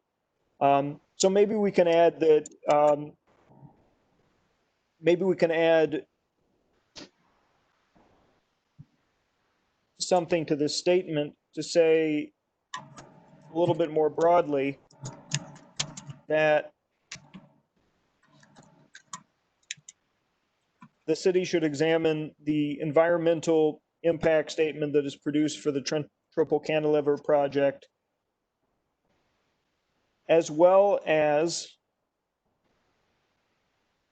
the environmental impact of the BQE highway more generally, and take all possible steps to mitigate the impacts of pollution for this project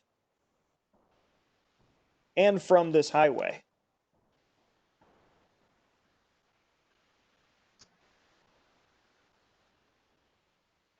Very well put, Mr. Chair. Okay.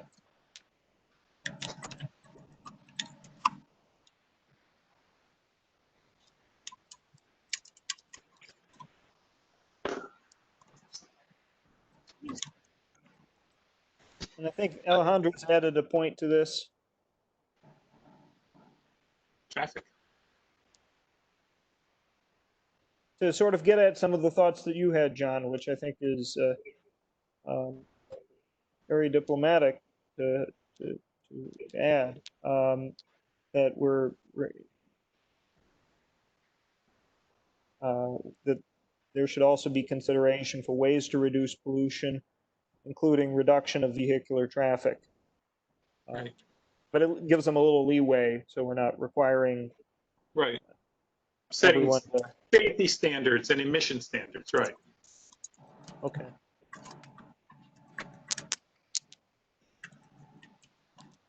Okay. So I think then at this point, unless anyone has another thought, we can proceed to take a vote. Oh, wait. Solar power, the 2030 project. I know that's something that is important for us to think about.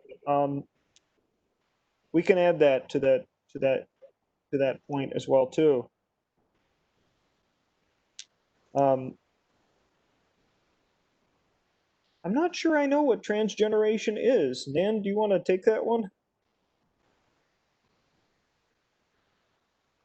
Sorry. It is a type of power energy that the Clinton Hill / cooperative apartments installed into their development that saved a lot of on their energy and energy bills. I can't go into detail about it. Mr. Dew knows Yes. all about it because he was the chair at the time. So that's something that you might want to explore as far as, advocating more for that in larger developments. Cogeneration. Thank you. Sorry, you're right. The proper terminology is cogeneration. It's cogeneration, and what it does is it allows you to produce heat and I guess cooling too, probably if you have that in your system, and also create some electricity as part of it. It's a huge project for buildings to take on.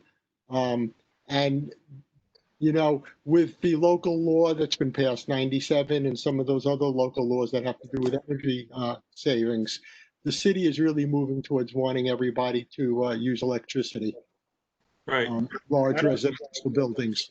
So even the cogeneration in which you're using natural gas, they're moving away even from natural gas, which is a great option that buildings like mine have moved to 100%. But the city's not satisfied with that. The city wants everybody to use electric power based on whatever that term is called now, nuclear energy, wind power, solar power, stuff like that, that's renewable instead of using fossil fuel. So cogeneration is really falling by the wayside because it's not going to solve a building's problem in terms of how much it's going to owe the city if it doesn't meet the guidelines by 2024 and 2030. So sorry to talk that much about it. No, it sounds very interesting. It sounds really interesting. Are we still on the topic of the BQE? Because I feel like we're on a different thing here now. We're talking about power generation and the proliferation of these other types of power sources, which are very interesting. Do we want to take that somewhere with the cogeneration and with the solar power in terms of promoting the greater use of that in our community? I wouldn't talk about cogeneration personally, but I would talk about promoting renewable energy sources as being something that would be very helpful for our community district. I would even put Eric. Because this is another topic, I want to just give the opportunity to the members of the committee to comment in favor or object to anything about that. Talking about increased use of renewable energy sources and as a potential district need. I think we could just say something very general about supporting initiatives to, I don't know, engage homeowners, really? Well, no. Ultimately, we should be requiring all new development to be driven by renewable energy. I think we are not at a point where we could say that, so maybe we just say something broader and also, but it's like we encourage, you know, supporting programs that incentivize homeowners and commercial and residential real estate developers to prioritize renewable energy. That sounds perfect. Is there some way we can tie that in as well to our budget request? It's just always a good idea if the needs also can translate into budget request. That's all. Right. Well, what would you be requesting from who on this one, Caroline?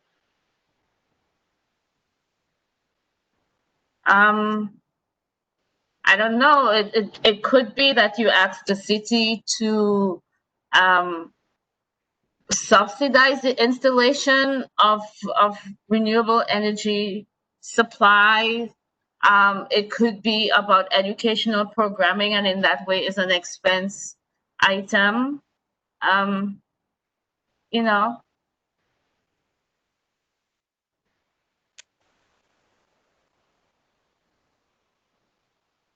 I agree with the education part. It seems that there's still a lot of sort of consciousness or sort of awareness that needs to happen around this particular issue and how to transition. I agree that once there's kind of a push for it, that the city should subsidize it, or the state. I don't know where that would go, but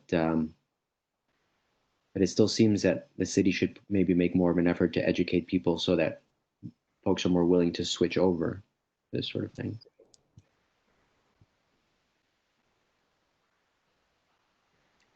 All right, so I think maybe we would be in line with something along the lines of the city should devote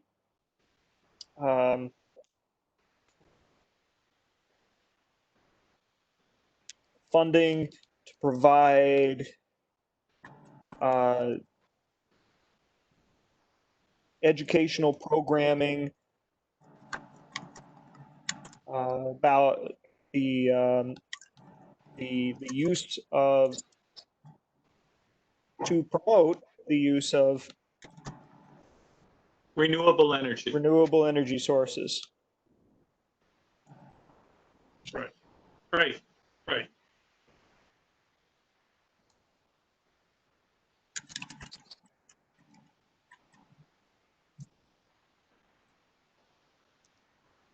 Does that sound like something that we would all support?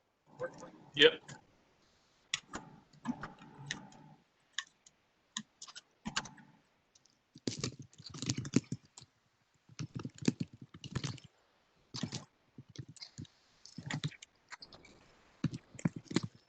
I want to do justice to this other suggestion that Nanis put in here about flooding resiliency. And I think we were, been a few years since we had Superstorm Sandy and the environmental impacts of that. And I just remember looking at the map that I got from the city of the most affected flood areas and seeing how certain communities were so much more disproportionately impacted than other communities as a result of the storm. And sure, there's room for another item, Alejandro. I just want to cover this issue off about flooding and storm resiliency. Is there something that we should that we can say around greater preparedness, greater education, greater resources? Should we build a flood wall for local low-lying areas in our community? Or are there any other thoughts on how we could potentially address some of the impact of having another major storm?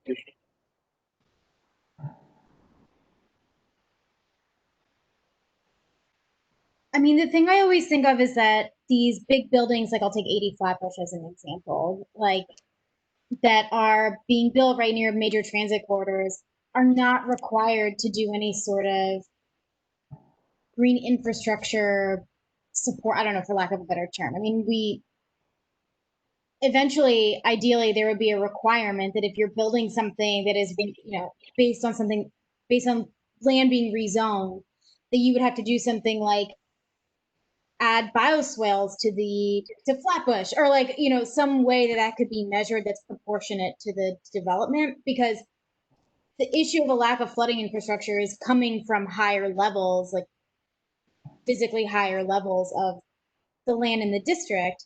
And then like Dumbo will be fine. I know that's not really good to say, but like it has been kind of shored up since Sandy. It's areas that are frankly less privileged, where there is not sufficient infrastructure to protect people from flooding. So I don't know if that's in our purview, but like ideally we would be able to, I don't know, advocate for, as part of frankly the land use process, that developers are required to do something to prevent flooding elsewhere in the district. No, I think that you're on the right track with what you're saying. The only thing is that, like, as much as I'd love to require the developers to do these things, we're talking about what we can ask the city to do. Yeah. And I mean, we can ask the maybe DEP to assess the impact of flooding upon assess the impact of flooding on the district broadly, and identify opportunities for green infrastructure district-wide. And then at least we could say, if we see some massive development going on Flatbush, we could say, hey, like, we need bioswales, we need permeable pavement, like the basics at that time. Okay.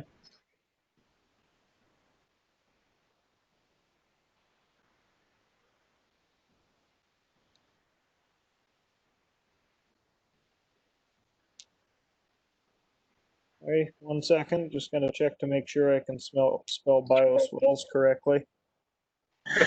Bioswale. I shouldn't have been so reticent. I did spell it correctly. I forgot one of my question marks.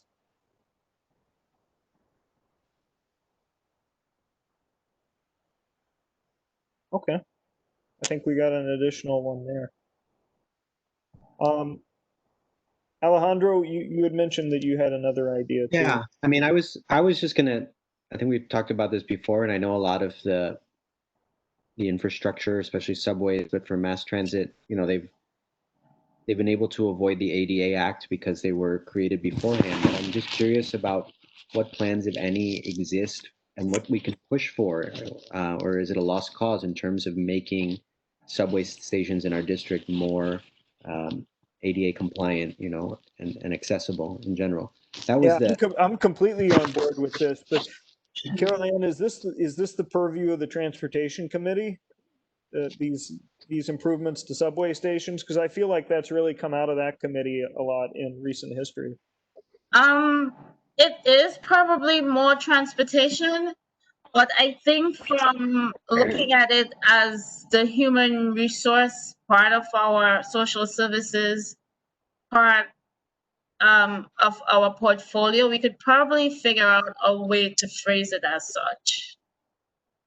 Mr. Chair? Because it's addressing people with disabilities. It's related to mobility, and that's a health issue. Mr. Chair? Okay, it's a fair point, Barry. John, I heard you also. I was saying, I think Mr. Andrews has a point. No? Okay. Oh, Mr. Andrews, go ahead.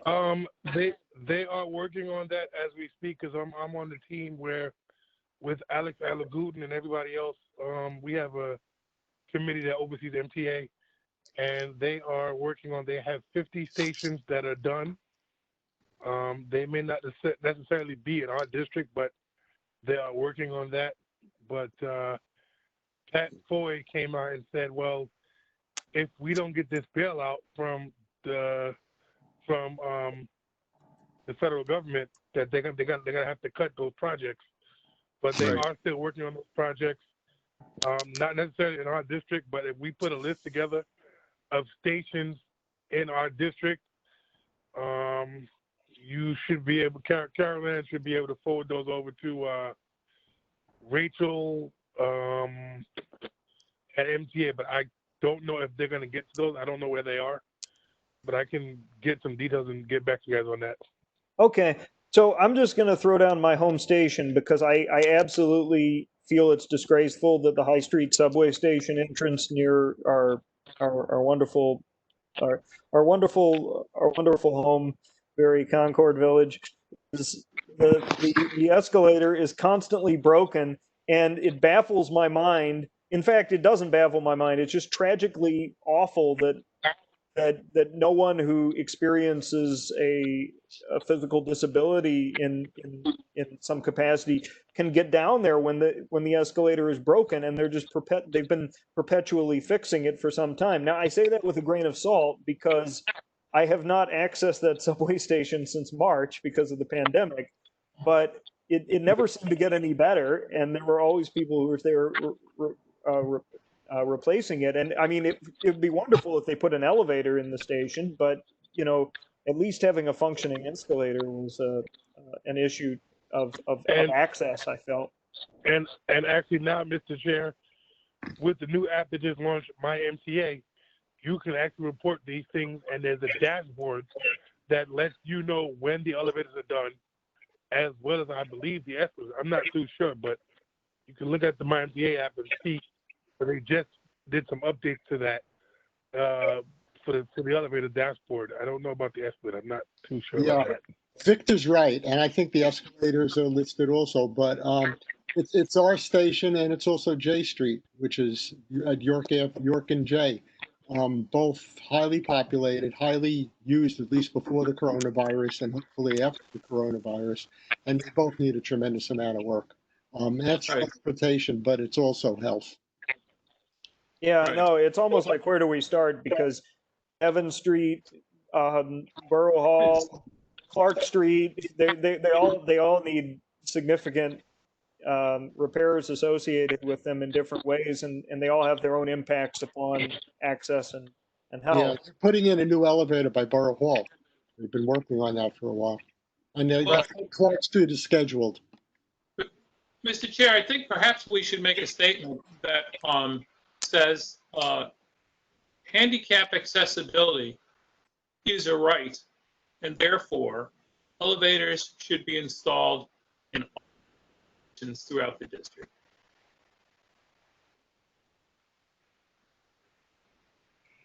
Yeah, I would support that. Mr. Chair, what about mentioning about Mrs. Gooden, who actually fell down the stairs and with the baby? So can we say something about that? Maybe that'll make them put an elevator. I don't know. So this happened earlier in the year, right? There was that incident where someone fell down the stairs with the. Yeah. You know, the term we might want to use is universal access, which in the mobility world means that it should be accessible for everyone, regardless of ability. So, you know, the same thing that you need for a parent with a stroller is the same that you need for the person who has a cane or a walker. Or a wheelchair. Right? Yep. Okay, so I think we can say generally universal access must be established in every subway station throughout Community District 2. Really beyond, but we're speaking on behalf. We can only speak on behalf of our areas. Do we want to be more specific on the universal access, including elevators and escalators? I think not. Yeah. Universal access. Right. I just feel like it opens the opportunity for a response to be provided that doesn't fully satisfy what we would think is universal access. Granted, the chances we're going to get universal access as a result of this. Well, maybe you could say including elevators and escalators. That's what I was thinking. Yeah, I would be. I want to be fair to anyone who disagrees with me, though. Yeah, well, I don't mind being unfair. Well, you know, even an example of universal access, just earlier this year at the J Street station, subway station, J Street Metro Tech, they put down oh gosh, why can't I remember the name of it now? But they put down a floor treatment that allows visually impaired people to tell where they are. And also for people who may have low vision, there are stripes that lead in one direction. So all that is part of universal access. Right. Yeah, that was called the J Street Project. That's what they called it. Yeah, but I can't remember the name of the treatment for some reason. But the same thing they put on the side. Sorry, Victor. Yeah, it was tactile warning strips. That's what they used. Tactile strips. Brandon, maybe you could say all methodologies that contribute to universal access. Something like that. Okay. Mr. Chair, I was wondering, Mr. Chair, how many actual stations are in CB2? No. Map. There are probably there's got to be at least six or seven, I would think. Oh, many more than that. Much more than that. That's just downtown. That's right. And you got so many lines that come through, right? But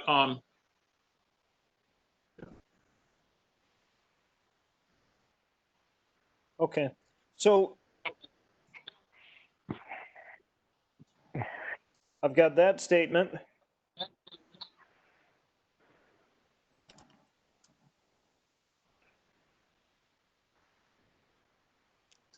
Oh, All right. also, I was going to say what we probably need more than anything, as I'm looking at the time, is probably just a defined area, a defined sense of what we're talking about, and the language itself could be worked on later, if you guys don't mind. Yeah, no, Mr. Chair, I think we have the defined sense, right? We've talked about a lot of issues, and there seems to be a lot of, there seems to be much more agreement than disagreement, right? Yeah, I would say so. I think we've agreed on what were the most important issues for the most part. And I was prepared that we could take a vote on these issues, plus what we've already raised in the Google Doc.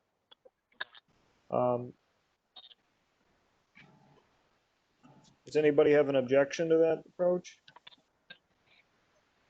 Mr. Harrison, you have an objection, or you would agree? Move that, based upon the discussion we've had, the notes you've taken, and the Google Doc, that we adopt as our district needs. Okay. Seconded. Seconded by Jessica. Any discussion on the motion? I think we've already had quite a bit. Okay. I'll roll call everybody to make sure we get it. Ms. Cobb?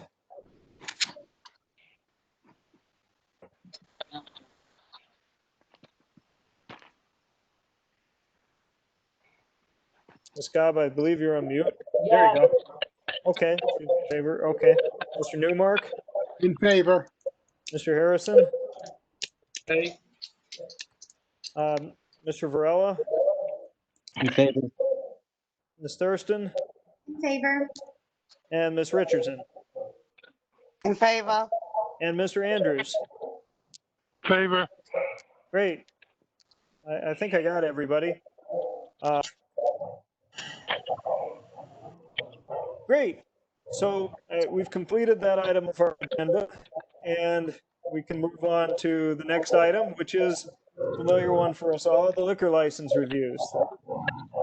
Now, in terms of the licenses listed here, the first one on the agenda is entitled It's Ella at 86 South Portland Avenue. It's a full on-premise. Do we have a representative here for this application? I'm here. Sorry, who's? I'm here, Kelly Brody for Oh, Ella. hello, Kelly. How are you? I'm great. Thanks for your time. Thanks for joining us. Is there a copy of the application that was sent to the district office or to someone? Carolyn has it, or I can share my screen, whichever is easier. We'll have Kelly share.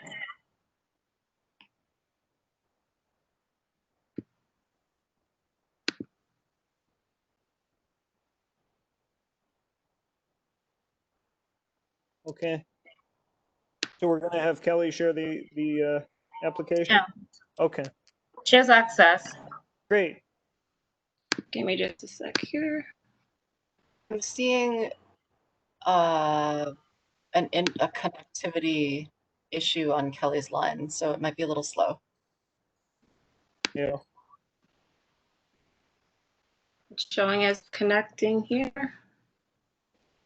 Yeah, it took a little bit the last time we did this with Emily. Here it comes, Kelly. It's loading right now.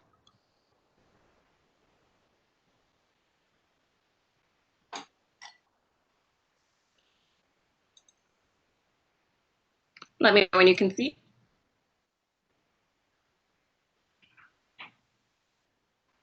Not quite yet. It says it's still loading. What type of document is it? PDF. Oh, that should be faster. Thank you, Webex. Oh, there it is. We can see you. There you go.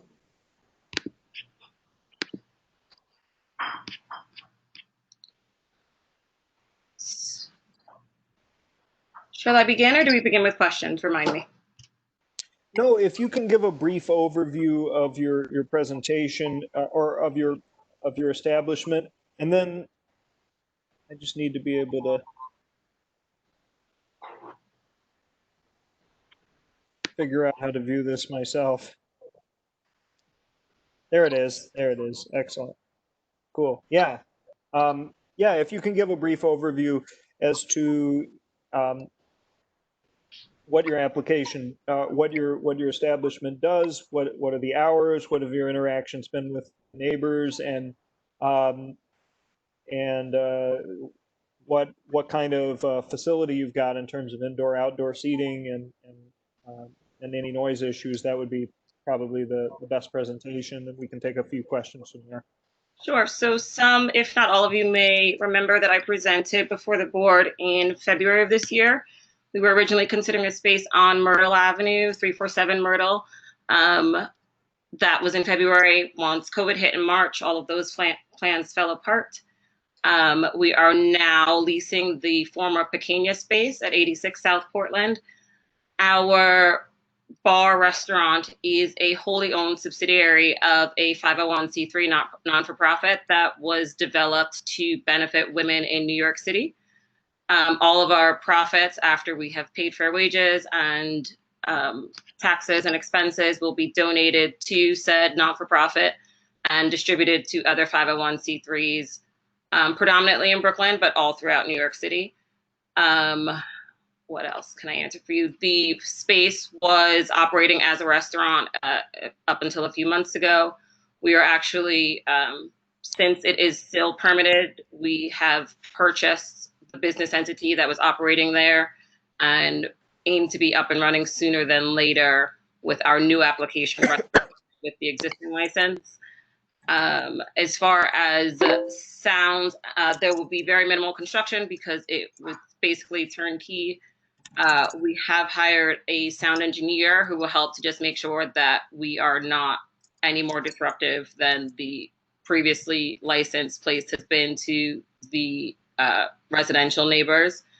There is no outdoor space at the location. We will, depending on how soon we can get the liquor license active, and whether or not the governor extends the open streets roadway dining, we will aim to take advantage of that, but the space does not have any dedicated outdoor facilities. We are calling ourselves an all-day lounge, so we are going to open as early as 7 a.m.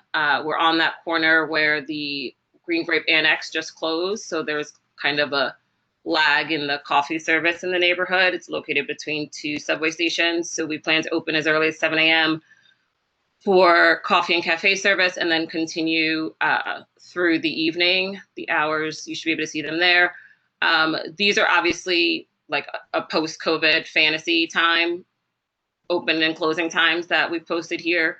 Obviously, venues are only allowed to be open until 11 p.m. at this point. This is kind of a guesstimation to see for what we would aim for once indoor dining returns in any capacity. There are a total of 30 seats, and again, there are no outdoor seats. So I don't know if I'm the only one who is experiencing this, but I cannot see Saturday and Sunday on that presentation. It's there. Okay. So others can see this? I see it, Brandon. Yep. Oh, this is interesting. Sorry. If it's helpful, Saturday would be 7 a.m. to 2 a.m. Yeah, I see that. I see that. Yeah. I just don't see Sunday. What are the hours on Sunday? I'm sorry. Exactly the same as Saturday. Okay. With obviously the alcohol service beginning at noon. Okay.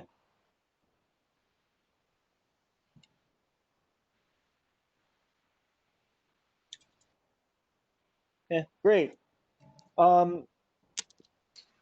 Cool. So questions from members of the committee?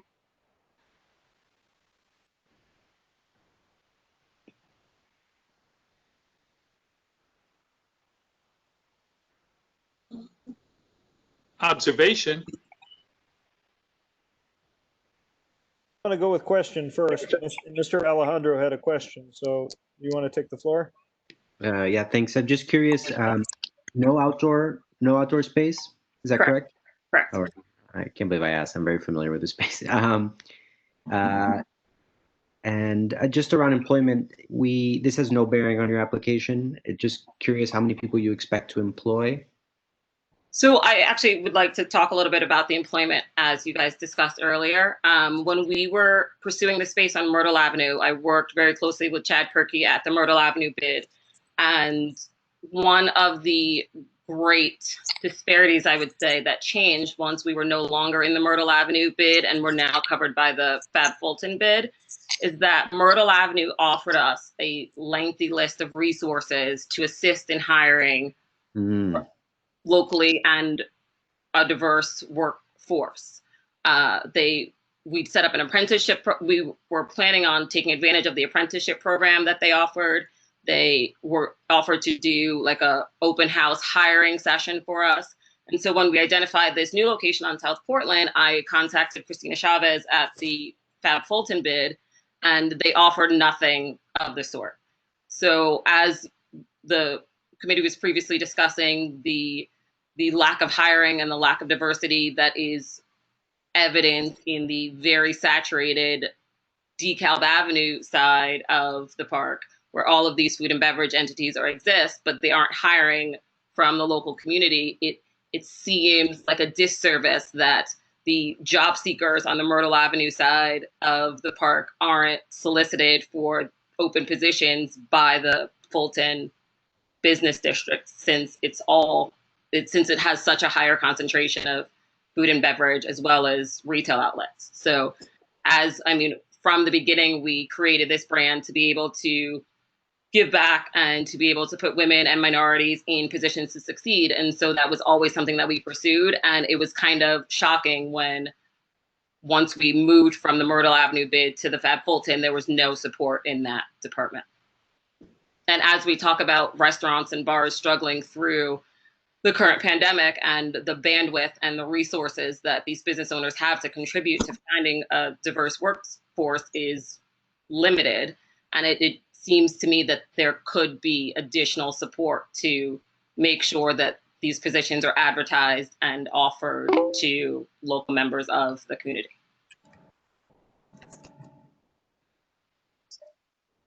Thank you very much for that explanation. I really appreciate knowing that. And I wonder if down the road there are ways that maybe we can connect with Fab to encourage them to provide those resources and or just to have this open conversation. Now, I will share with you what we've always shared. Again, we do have in CB2 an employment committee, and we're not that committee, but I have always suggested that posting it used to be Fort Greene SNAP, which is no longer accessible because of Dr. Glow's passing. But the Ingersoll Community Center has a job board, I believe, or in the past they did, and we would send folks there. And our contact, who is the board member that who works as, oh my gosh, I forgot her name. Anyway, she would always, oh, it's closed, Tanya says. Okay, well, I'm sorry to hear that.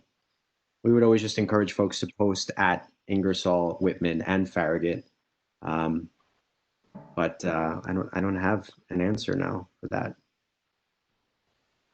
Does anyone else want to chime in? Carol Ann?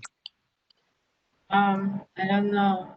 I just want to say in Fab's defense, it's two different types of entities.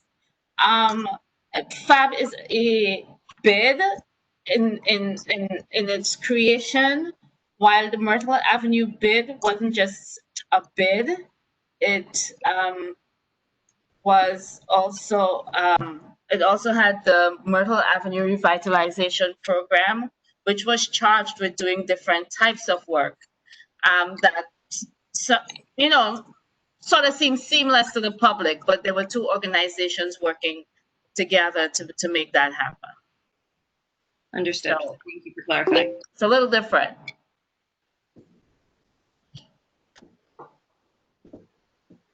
Ms. Brody, I think I'm remembering your presentation now from back in February. I wanted to confirm whether did you have the same hours for the other place back then as you have for this one? This one has earlier opening hours, and the Friday, Saturday, Sunday hours are 2 hours later. And again, I don't actually intend to be open that late, but since we don't know what a post-COVID world looks like or how desperate we will be for cash at that point, I just wanted to have the option to be able to serve should we decide to stay open that late. Okay. Any other questions from members of the community? I'm sorry, from the committee. I'm sorry, committee.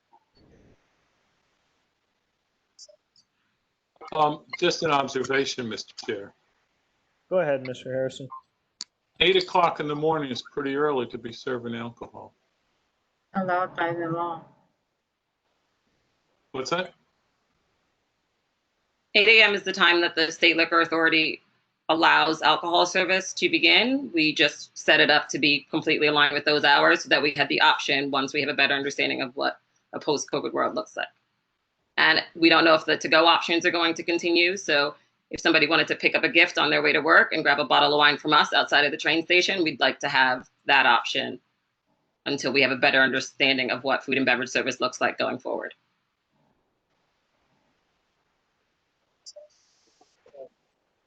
I think what we're approving here is not necessarily the to-go aspect, but the full on-premise alcohol service.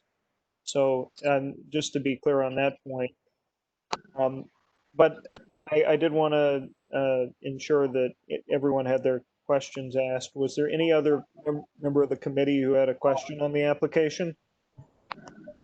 Yeah. Mr. Newmark? Ms. Brody, let's assume that there are not any problems with neighbors. But if any came up, what would be your approach in dealing with this? My personal phone number is currently on the website and will remain on the business cards that are available in the venue. So I would encourage all residents or customers with any sort of concerns to have direct access to ownership so that there's no confusion about messages getting lost between ownership and management and the neighborhood and the customers. So I intend to be the direct contact for any concerns by the neighborhood. Okay, thank you. Thank you.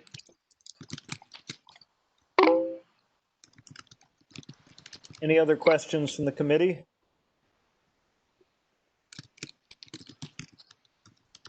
Hearing none, seeing none. Are there any questions from the members of the public who are attending the meeting? If you can raise your hand, that would Mr. Chair? Mr. Andrews. Mr. Andrews, yes, sorry. Question, I wonder if that establishment is wheelchair accessible. I didn't hear her mention. Okay. Ms. Brody, would you be able to address whether the establishment that you have is ADA or accessible or wheelchair accessible? Surprisingly, none of the 3 food and beverage restaurants on that one block are wheelchair accessible entirely. We are changing the grade at the slope so that you have wheelchair access into the venue. However, I'm still waiting for final plans from the architect about changing the bathroom to be ADA accessible. Yeah, they're gonna have to do that quick because that's gonna be a problem. You have a whole bunch of wheelchair people fighting outside. You don't want to do that. That's bad. I understand. The entire space is only 565 square feet, and its width is only 11 feet. So getting that an 8-foot ADA bathroom has been a challenge. Again, there was a restaurant operating there for years without accessibility. It is a priority for us to make all changes that are logistically feasible, but at this point, I can't guarantee that there will be an ADA accessible bathroom. It's 11 feet wide? Okay. I'm sorry, what was the question? I'm sorry. It's 11 feet wide? It is because part of the, I'm not sure I'm going to explain this correctly. I can share a floor plan. There is what looks like a sidewalk cafe that's actually contained within the property line. So part of the space is indoor outdoor with a permanent enclosure. So the indoor space is only what's available to be used to add a restroom, obviously, and that depth is only 11 feet. Essentially, half of the space is an enclosed glass front. So we can't put a restroom there. So what is fully enclosed as an interior is what's left for us to add a restroom. Yeah. But as I mentioned, literally nobody else on the block has any sort of wheelchair accessibility, which stood out as a glaring thing when we originally went and saw the space. So the plans are already in to make all of the changes that are straightforward. I don't have final plans from our architect about fitting in an ADA bathroom, a kitchen, and storage in 565 square feet.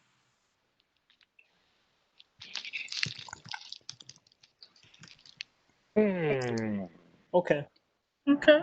So I think that to summarize what you're saying then, Ms. Brody, is that you've made an attempt to get ADA accessible features to the restaurant.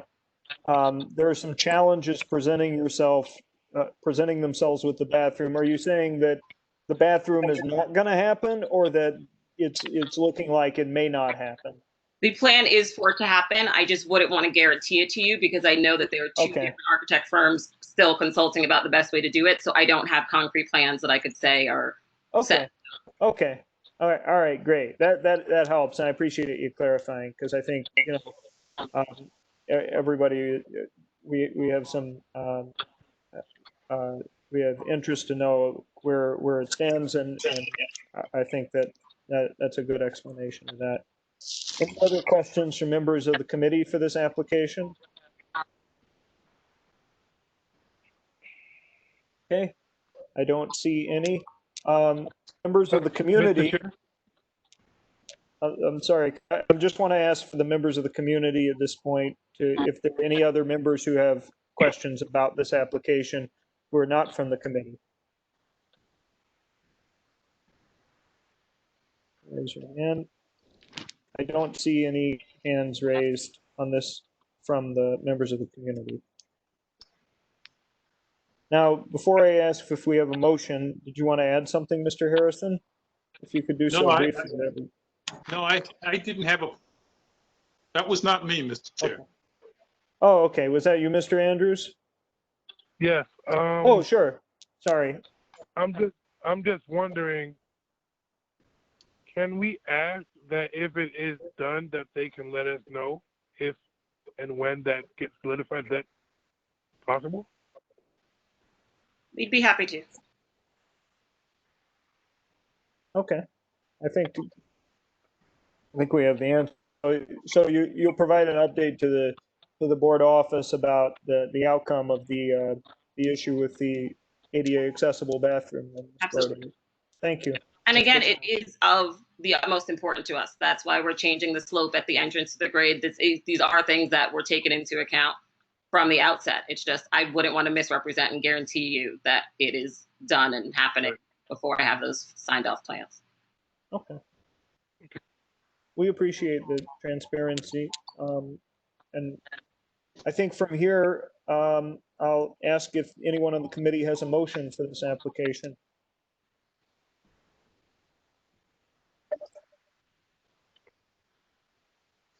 I'll move to approve the application. Okay, you have a second? Second. You have a second? I heard it and saw it at the same time. So I can't ignore what I heard. Mr. Harrison, I'll give you the second. I'm sorry, Ms. Richardson. No, that was Mr. Andrews. That was Mr. Andrews. I'm sorry. I'll give Mr. Andrews the second then. Okay. Discussion on the motion?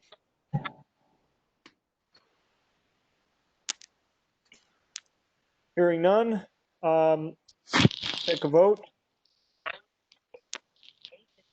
I'll come back for Ms. Cobb when she returns. She returned. Mr. Harrison? Mr. Cobb is there, Mr. Chair. I know, I'm starting with you. How do you vote? I think I'm going to abstain. Okay, Mr. Harrison abstains. Mr. Varela? I support it, and I just want to add, as I said in my note, that I'm sorry that Ms. Brody, that we can offer more resources on local hiring practices that would be equitable for our community. But I just hope that you heard us, that it is a problem, and in any way that you can contribute to the solution, we'd greatly appreciate it. Again, that has no bearing on our application. Understood. We absolutely will make every attempt. That is a large part of our goal. Okay. Okay. Thank you. Best of luck. Mr. Varela in favor. Mr. Newmark? In favor. Okay. Ms. Cobb? I got that as Ms. Cobb is in favor. Ms. Thurston, In favor. Mr. Andrews, Favor. great, and Ms. Richardson. Favor. Okay, great. I'm in favor as well too.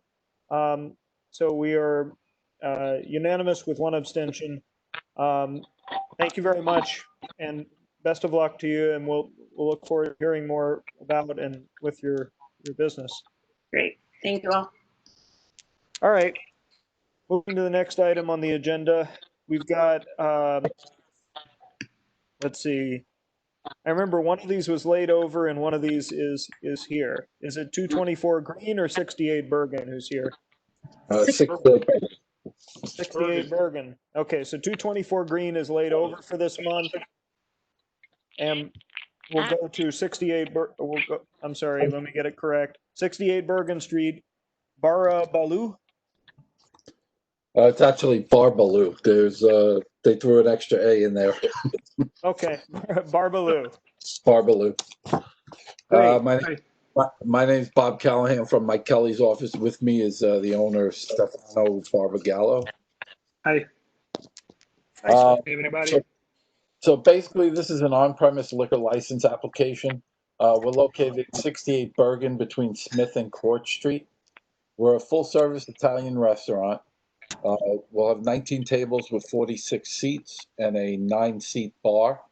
We'll be applying for a sidewalk cafe with 10 tables and 24 seats, which is what the previous place before us had, and in the same footprint. We'll be open from 11 to 11, 7 days a week. So there are no late nights, and we'll only provide background music to the indoor dining. The previous occupant was numero 28 at that space. They had a full liquor license, I believe, from 2015, and then Broken English, which before them, they also had an on-premise liquor license. So Stefano has been in the business for 20 years. He's a very experienced operator, has operated other restaurants in the city. One was Paprika on St. Mark's Place. Another was Barbalu at 225 Front Street in downtown Manhattan. So he has a lot of experience. He's a professional restaurateur that knows how to operate an establishment with a full liquor license. So if you have any questions, we'd be glad to answer them. Great. The upstairs neighbors at that location, have you spoken to them? Have there been any issues or concerns raised? I think there's like a second floor at this location above them. Yes, there's 2 apartments on the second, 2 or 3 apartments on the second floor, and I introduced myself to the tenants. They are rental apartment, and that's where we at now. Okay, I need to get the part. Okay. Carol Ann, I believe Mike had emailed you signatures earlier today. Yeah, I'm just trying to. We don't really show the signatures. I do have a copy with me. So I just wanted to make sure that you had them. Yes, I do. Thank you. Okay. And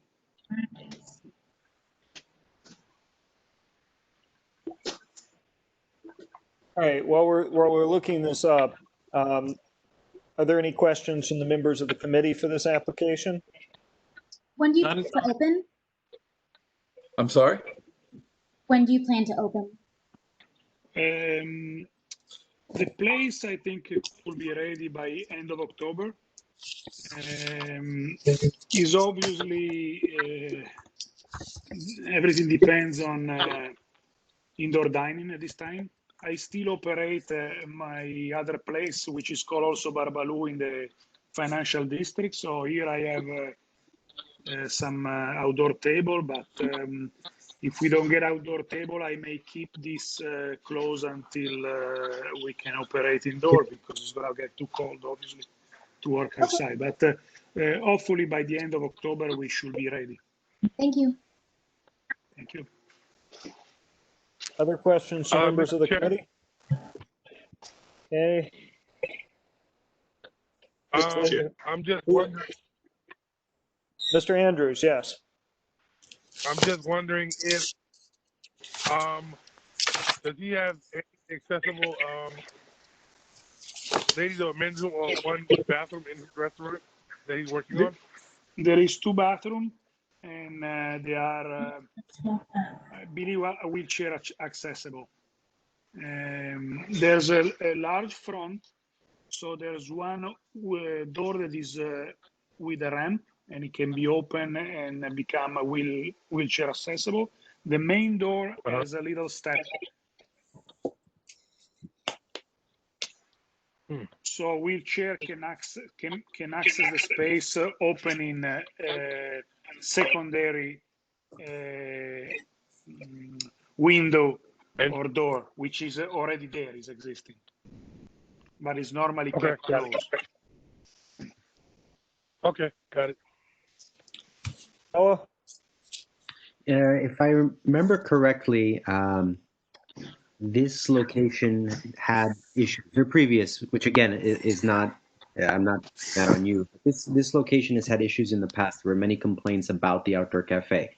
I realize in COVID times, the outdoor cafe issues have probably taken on a different dimension. So I just want to know if anyone in the committee can maybe speak to that, and whether the signatures include upstairs neighbors, if the complaints were in fact coming from them, just so that you're aware that there was contention between previous owners and the immediate neighbors around the use of the outside space.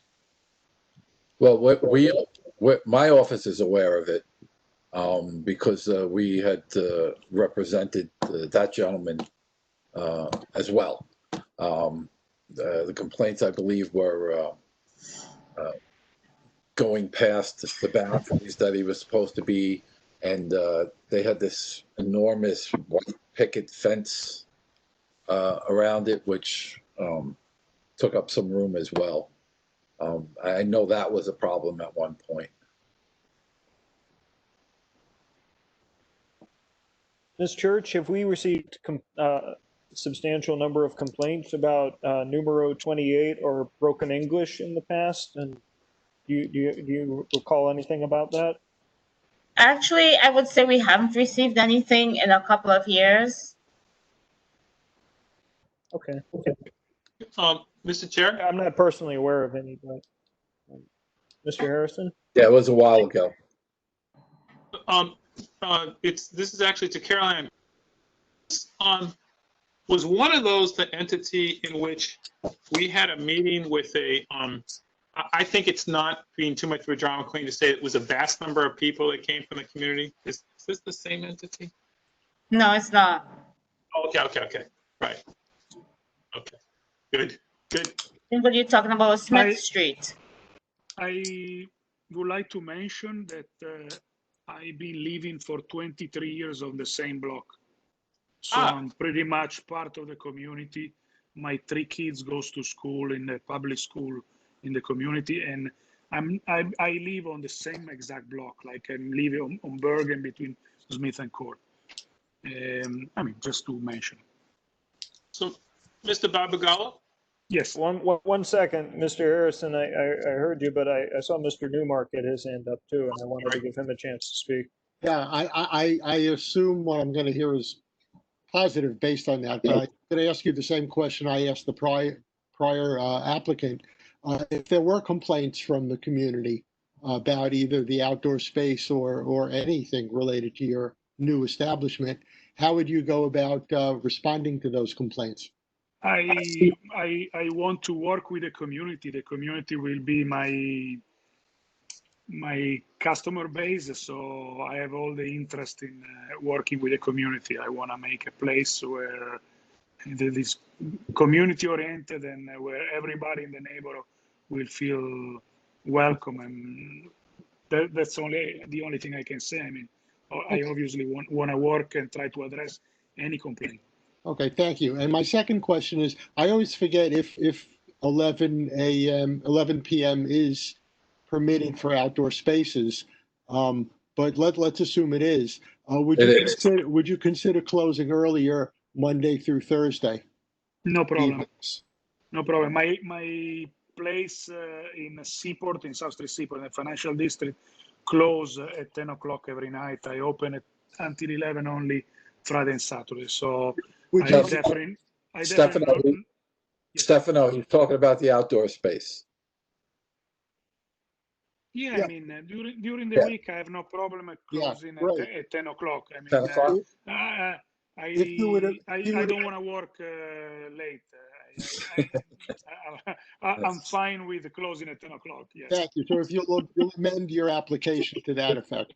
Okay. Yeah, we'll do Sunday to Thursday, 10 Right. o'clock, and Right. Friday, Yes. Saturday, 11. Right. Okay, Thank you. you're welcome. You're welcome. Are there any other questions from the members of the committee?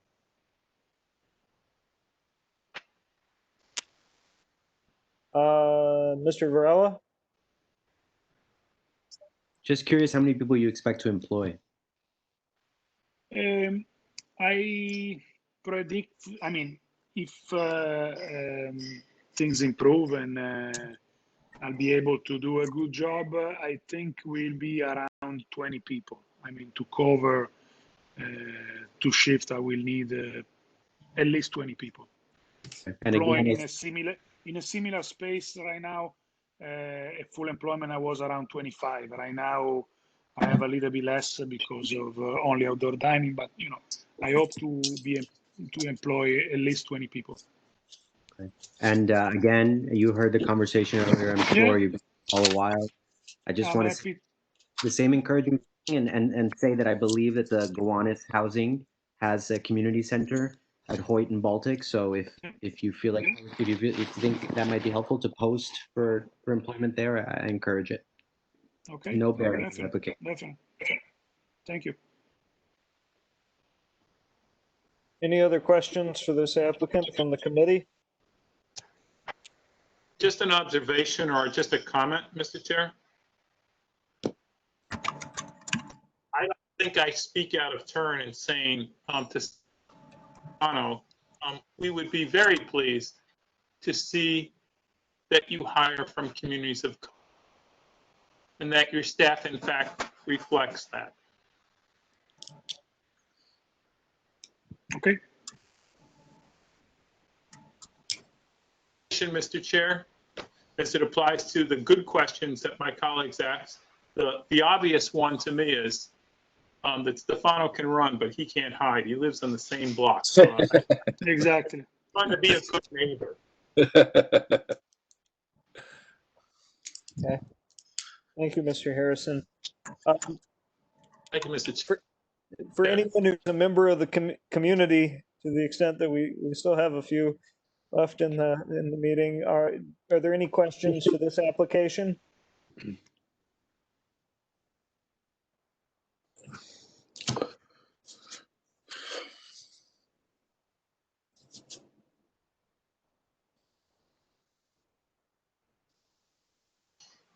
Right.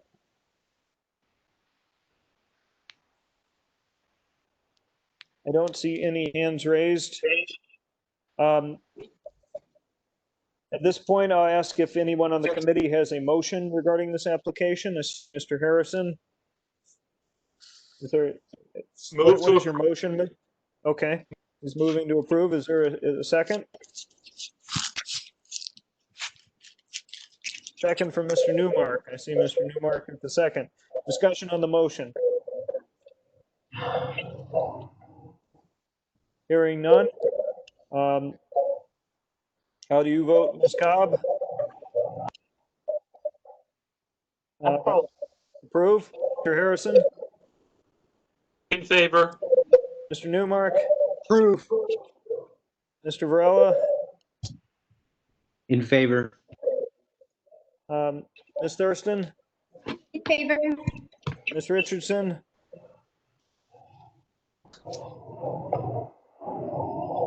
Richardson? Favor. Gotcha. Mr. Andrews?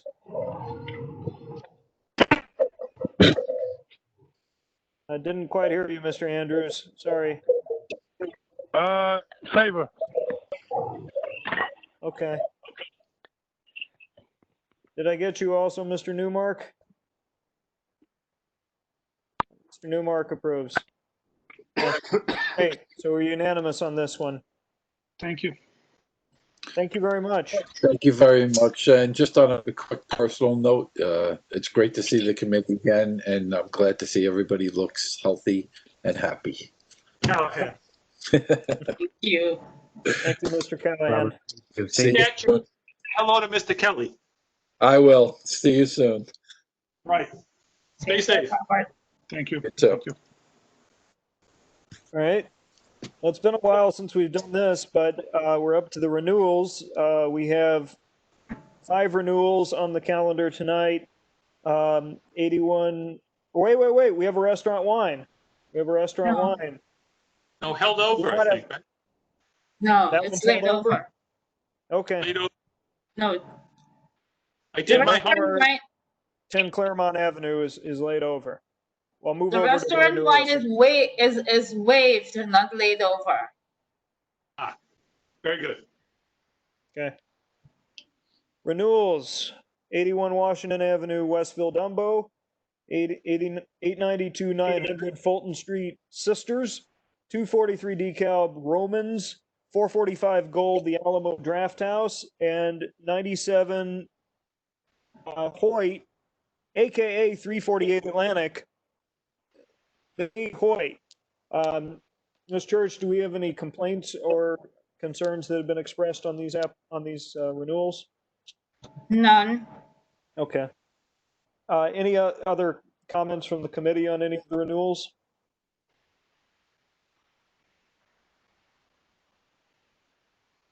Not hearing any. Can I get a motion on the renewals? Moved by Mr. Harrison. We have a second.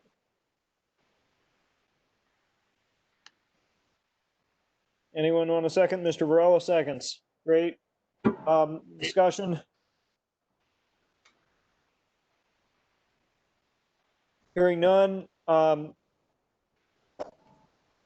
think we can do this by a general consensus, but I'll ask Mr. Andrews, how do you vote on the renewals?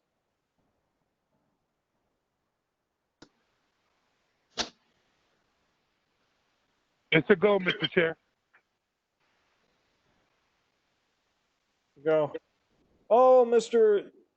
Varela, you reminded me. I should check with the community. I forgot on this one. Does anyone from the community have any concerns about this one?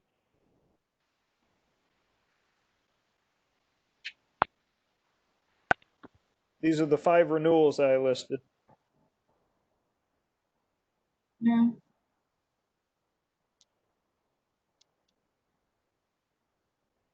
Not seeing anything.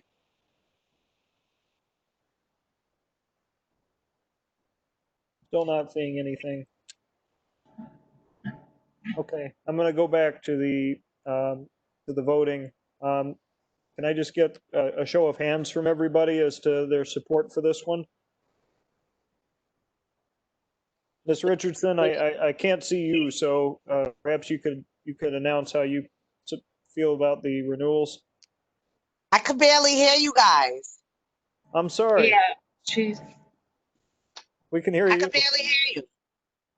Well, we got you. How do you need any refresher on the renewals, or are you in favor of supporting them? I'm in favor. Great. Okay. So that's unanimous on the renewals. All right. Next, we have the approval of the minutes from the August 5th meeting.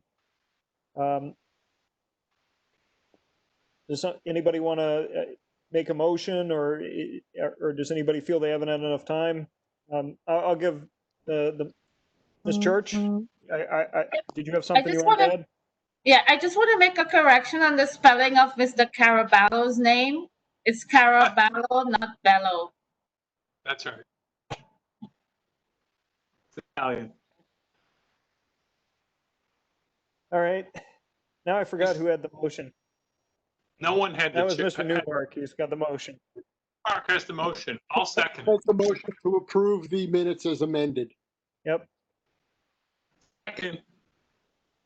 Second by Mr. Harrison.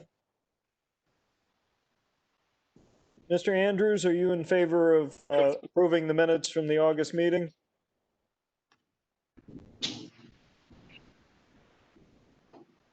He should abstain. He wasn't there.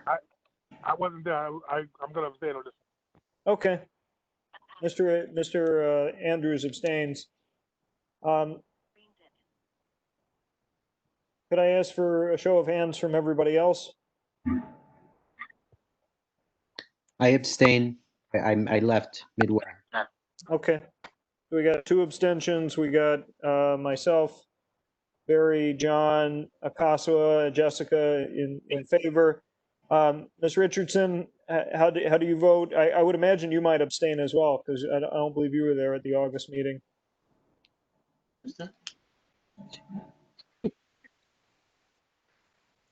She has a little triangle, which means she has connectivity issues.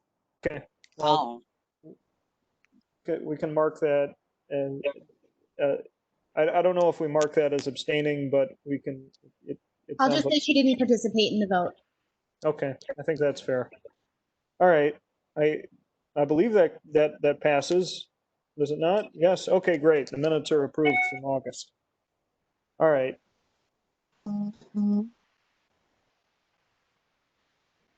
Next on the agenda is the chair's report. I'm going to waive the chair's report tonight, given the late hour. The other business, do we have anyone who has any other business that they wish to raise here tonight? I just want to make a comment in the interest of transparency. We've been getting complaints from about 85 Flatbush Extension, the hotel. Which hotel is this, Caroline? It depends on what day. It's been the Dazzler. Oh, it's the same hotel. The same hotel. My God, we can't get away from the complaints about this hotel. Is this the one with the outdoor spaces? Yes, and we got them to agree not to do any music. Caroline, what are the nature of the complaints? Well, it's that they're doing music on the inside, and that the management has not been responsive. So I have reached out, and I'm still awaiting. The attorney is reaching out to the client, and we're awaiting a response from them. Okay. I mean, this is beyond ridiculous at this point, because we've had multiple meetings about this. They've come in, they've spoken about this. Yeah. So my biggest concern is the lack of responsiveness right. from the management company. Even if they don't think that the complaint is warranted, there needs to be a response to the residents.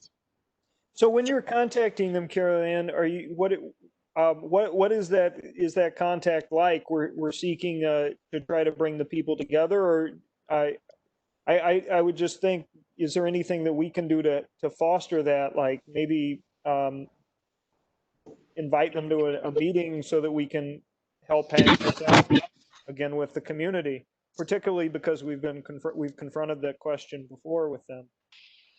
Well, usually my first step is to get their side of the story and see if we can address it that way.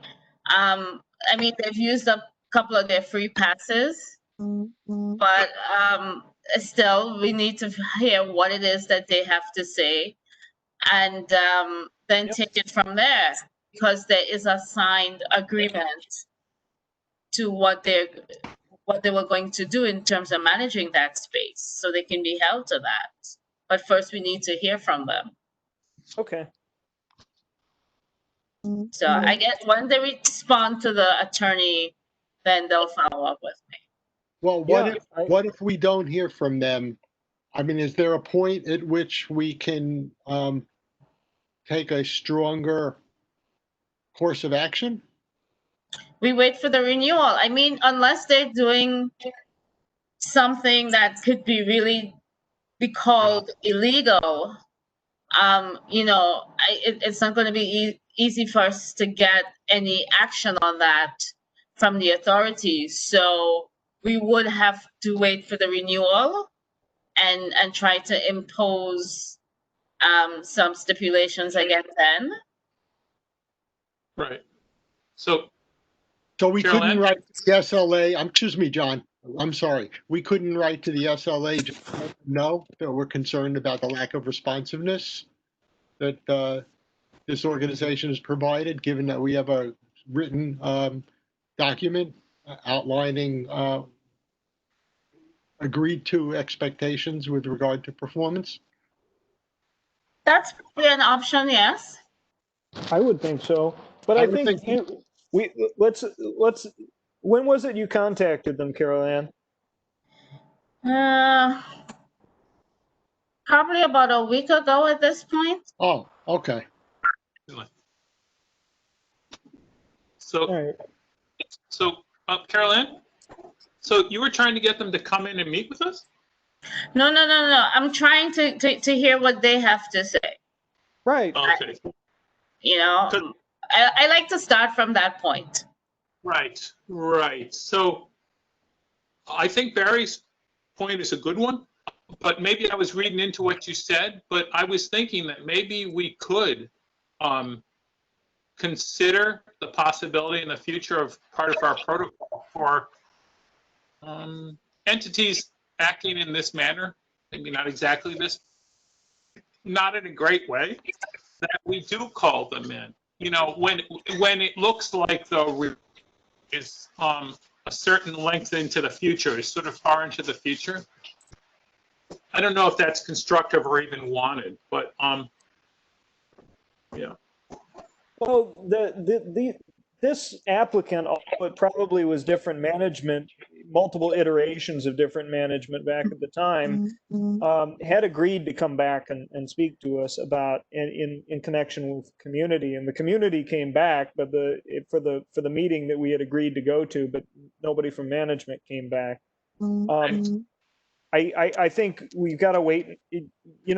Carol Ann has contacted them a week ago. We should hear what their side of the story is. We should absolutely give them a fair shake in that regard.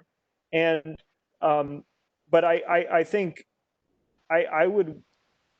This is an ongoing situation that's been going on in that area, and if they're willing to come back to our meeting next month, I'd be open to hearing their side of the story in person and having Mr. Vinicum and his organization come in and speak about their side of the story as well too. We've been part of this conversation as well from the point where they originally got a liquor license, and I don't want to lose. I want to help try to broker a better solution there in the future. And if it has to be that they don't show up and we end up writing a letter to the state liquor authority saying that they're non-responsive and we gave them an opportunity to come to our meeting and they didn't show up after not being responsive previously, after agreeing to adhere to certain stipulations about ways which then didn't get followed. I think that would be a foreseeable approach in the future, considering all the times that we've dealt with them. But certainly, if there's a reasonable explanation to this, and I'll say this, if the concern is about the music coming from the inside as opposed to the outside, and the concern last time was about the acoustic music when that was the case, it appears that they are adhering in some respect to the stipulations that we had given them in the past, and that we first said acoustic music only, and then that we said no music, and now the music is coming from the inside as opposed to the outside. So I mean, definitely give them the benefit of the doubt. But Carol Ann, do you think it's fair to invite them back to our next meeting? Yes, I'm actually writing that into the next agenda as you speak. Great. Terrific. Great. That sounds like a plan. Thanks for bringing that to our attention. And because I mean, I know I've thought about that place several times. Ms. Cobb, did you have something you wanted to add? I have a question. So Sure. what position does the police, I'm sure they've called the police. What does the police do in a situation like this? Do they ticket them? I mean, what's the procedure? We have a noise complaint. Well, if you have a noise complaint, you call the police. The police should show up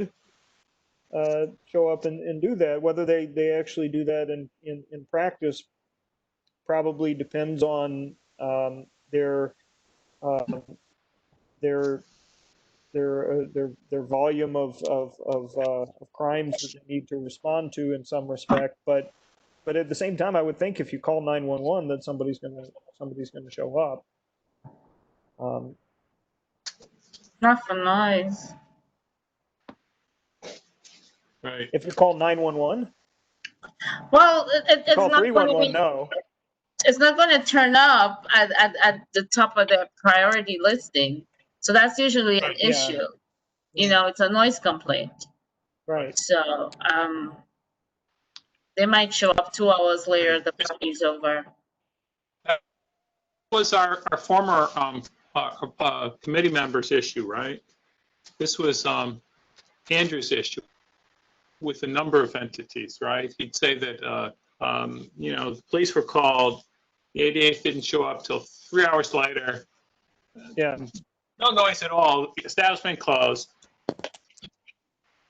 Well, yes, but I think in this instance, we've been down this road with this particular establishment a few times, and it, hopefully there's a way to work it out. But Oh, yes. I'm concerned that they may not show up at all to our next meeting or be responsive to us, but we'll see. Ms. Cobb, did you have something else? Yeah, I just want to make it quick. So what you're saying, when this happens, the only place a person can do, only thing they can do is come to the community board. They have no other regret.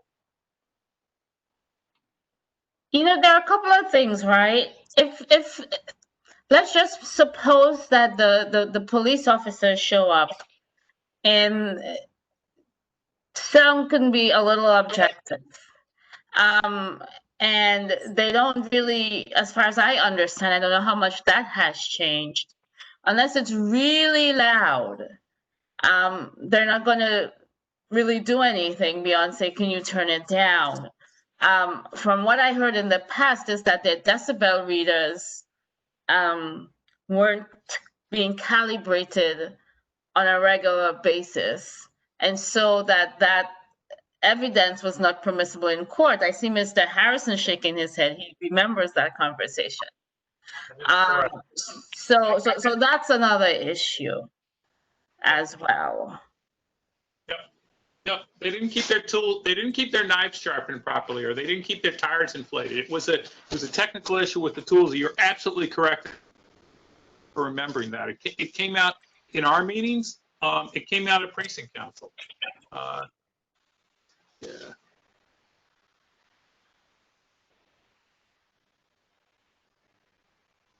Well, I mean, look, I don't think this is something that we're going to solve tonight. I think we got to wait and see what happens with next month, and let's pick it up in that discussion. Mr. Varela? A different item, but I wanted to, we're in that other business, right? Absolutely. I'll make it quick because my back hurts and I really want to go to sleep. But the statement of needs, we took a vote, and I wonder if we could amend to add one other thing that I emailed you all already. So it's just, I can read it. It's 2 sentences. Go ahead. It's about as it concerns COVID and future epidemics and or natural disasters like Sandy. I feel like the city needs to present us their plan of action. So I would like to request would like to know what the resiliency and response plans are for future crises like these. So the request is that the government has had enough time to craft a plan, and the community should now have time to view the plans and comment on said plans This transparency will give the community peace of mind and help assess more deeply resiliency post-disaster or health crises. That makes sense. Absolutely. And I really, it's as simple as that. I just think we shouldn't wait for the next thing. They've had enough time with Sandy. They've had enough time with COVID. I think there should be a move to educate us now on what they have learned and what the next time something arises, what it's going to look like on the ground. Right. Mr. Chair, I think that Alejandro is spot on. I had thought you had mentioned this when we talked a little bit about the flooding. I would move that we add this to the statement of district needs. Yeah, I would agree with that. I'll second your motion. And does anybody have any further discussion on this?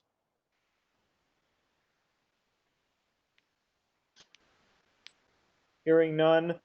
The proposal is to add an additional district need focused on requiring the city to deliver their plan for future pandemics to us. And Alejandro, did I miss anything on that? And or something like Sandy, like a natural disaster, just what their response and resiliency plans are. Absolutely. Response and resiliency to about emergency and disaster preparedness. There you go. You always have a way. I got that material that we had to pick what we thought were the most important issues under certain categories as an exercise. And that was the one I picked under that particular exercise. So that's why I remembered. Okay, it's established then. So we're going to do both. We're going to do both pandemic and resiliency, storm resiliency, and the city will be required to deliver us their plan for future events like this, so that we can be assured about our their approach and have greater confidence in them. All right. For this item, we'll take a vote. Mr. Andrews, how do you vote?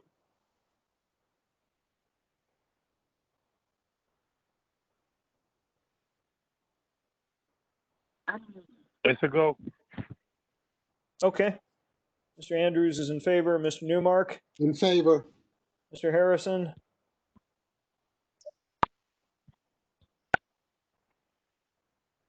We'll come back to Mr. Harrison. Mr. Varela? In favor and thank you. Ms. Thurston? In favor. Ms. Cobb? In favor. Ms. Richardson?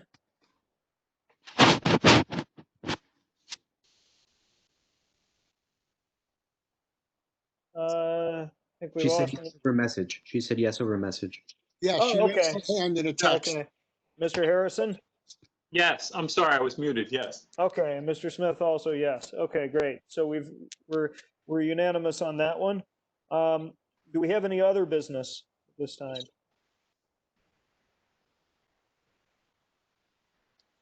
I am hearing none, and this brings us to the point of the evening known as Community Forum. Members of the community, this is now your time. Do you have any subjects that you would like to raise? You don't have to, but if you'd like to raise something to the committee's attention, this is your moment. So we'll invite your public comment. Please raise your hand if you're interested.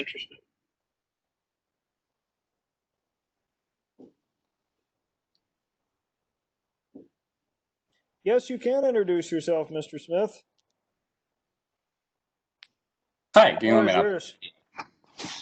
Can you hear me? Yes.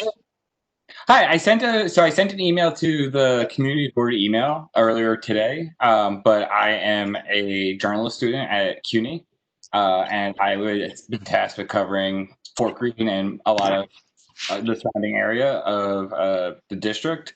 And I'm going to be sitting in on a lot of the meetings. I just want to say hi, hello, thank you for allowing me to sit in and accepting my request to attend so late in the game. Thank you very much for coming. Very nice to meet you. This was really informative. So thanks a lot. Feel free to come to any of our future meetings. We're the first I will. Wednesday of every month. And if we ever get to post-COVID era, we'll probably be returning to Brooklyn Hospital. But until then, we'll be doing it via Webex. Any other folks on community forum?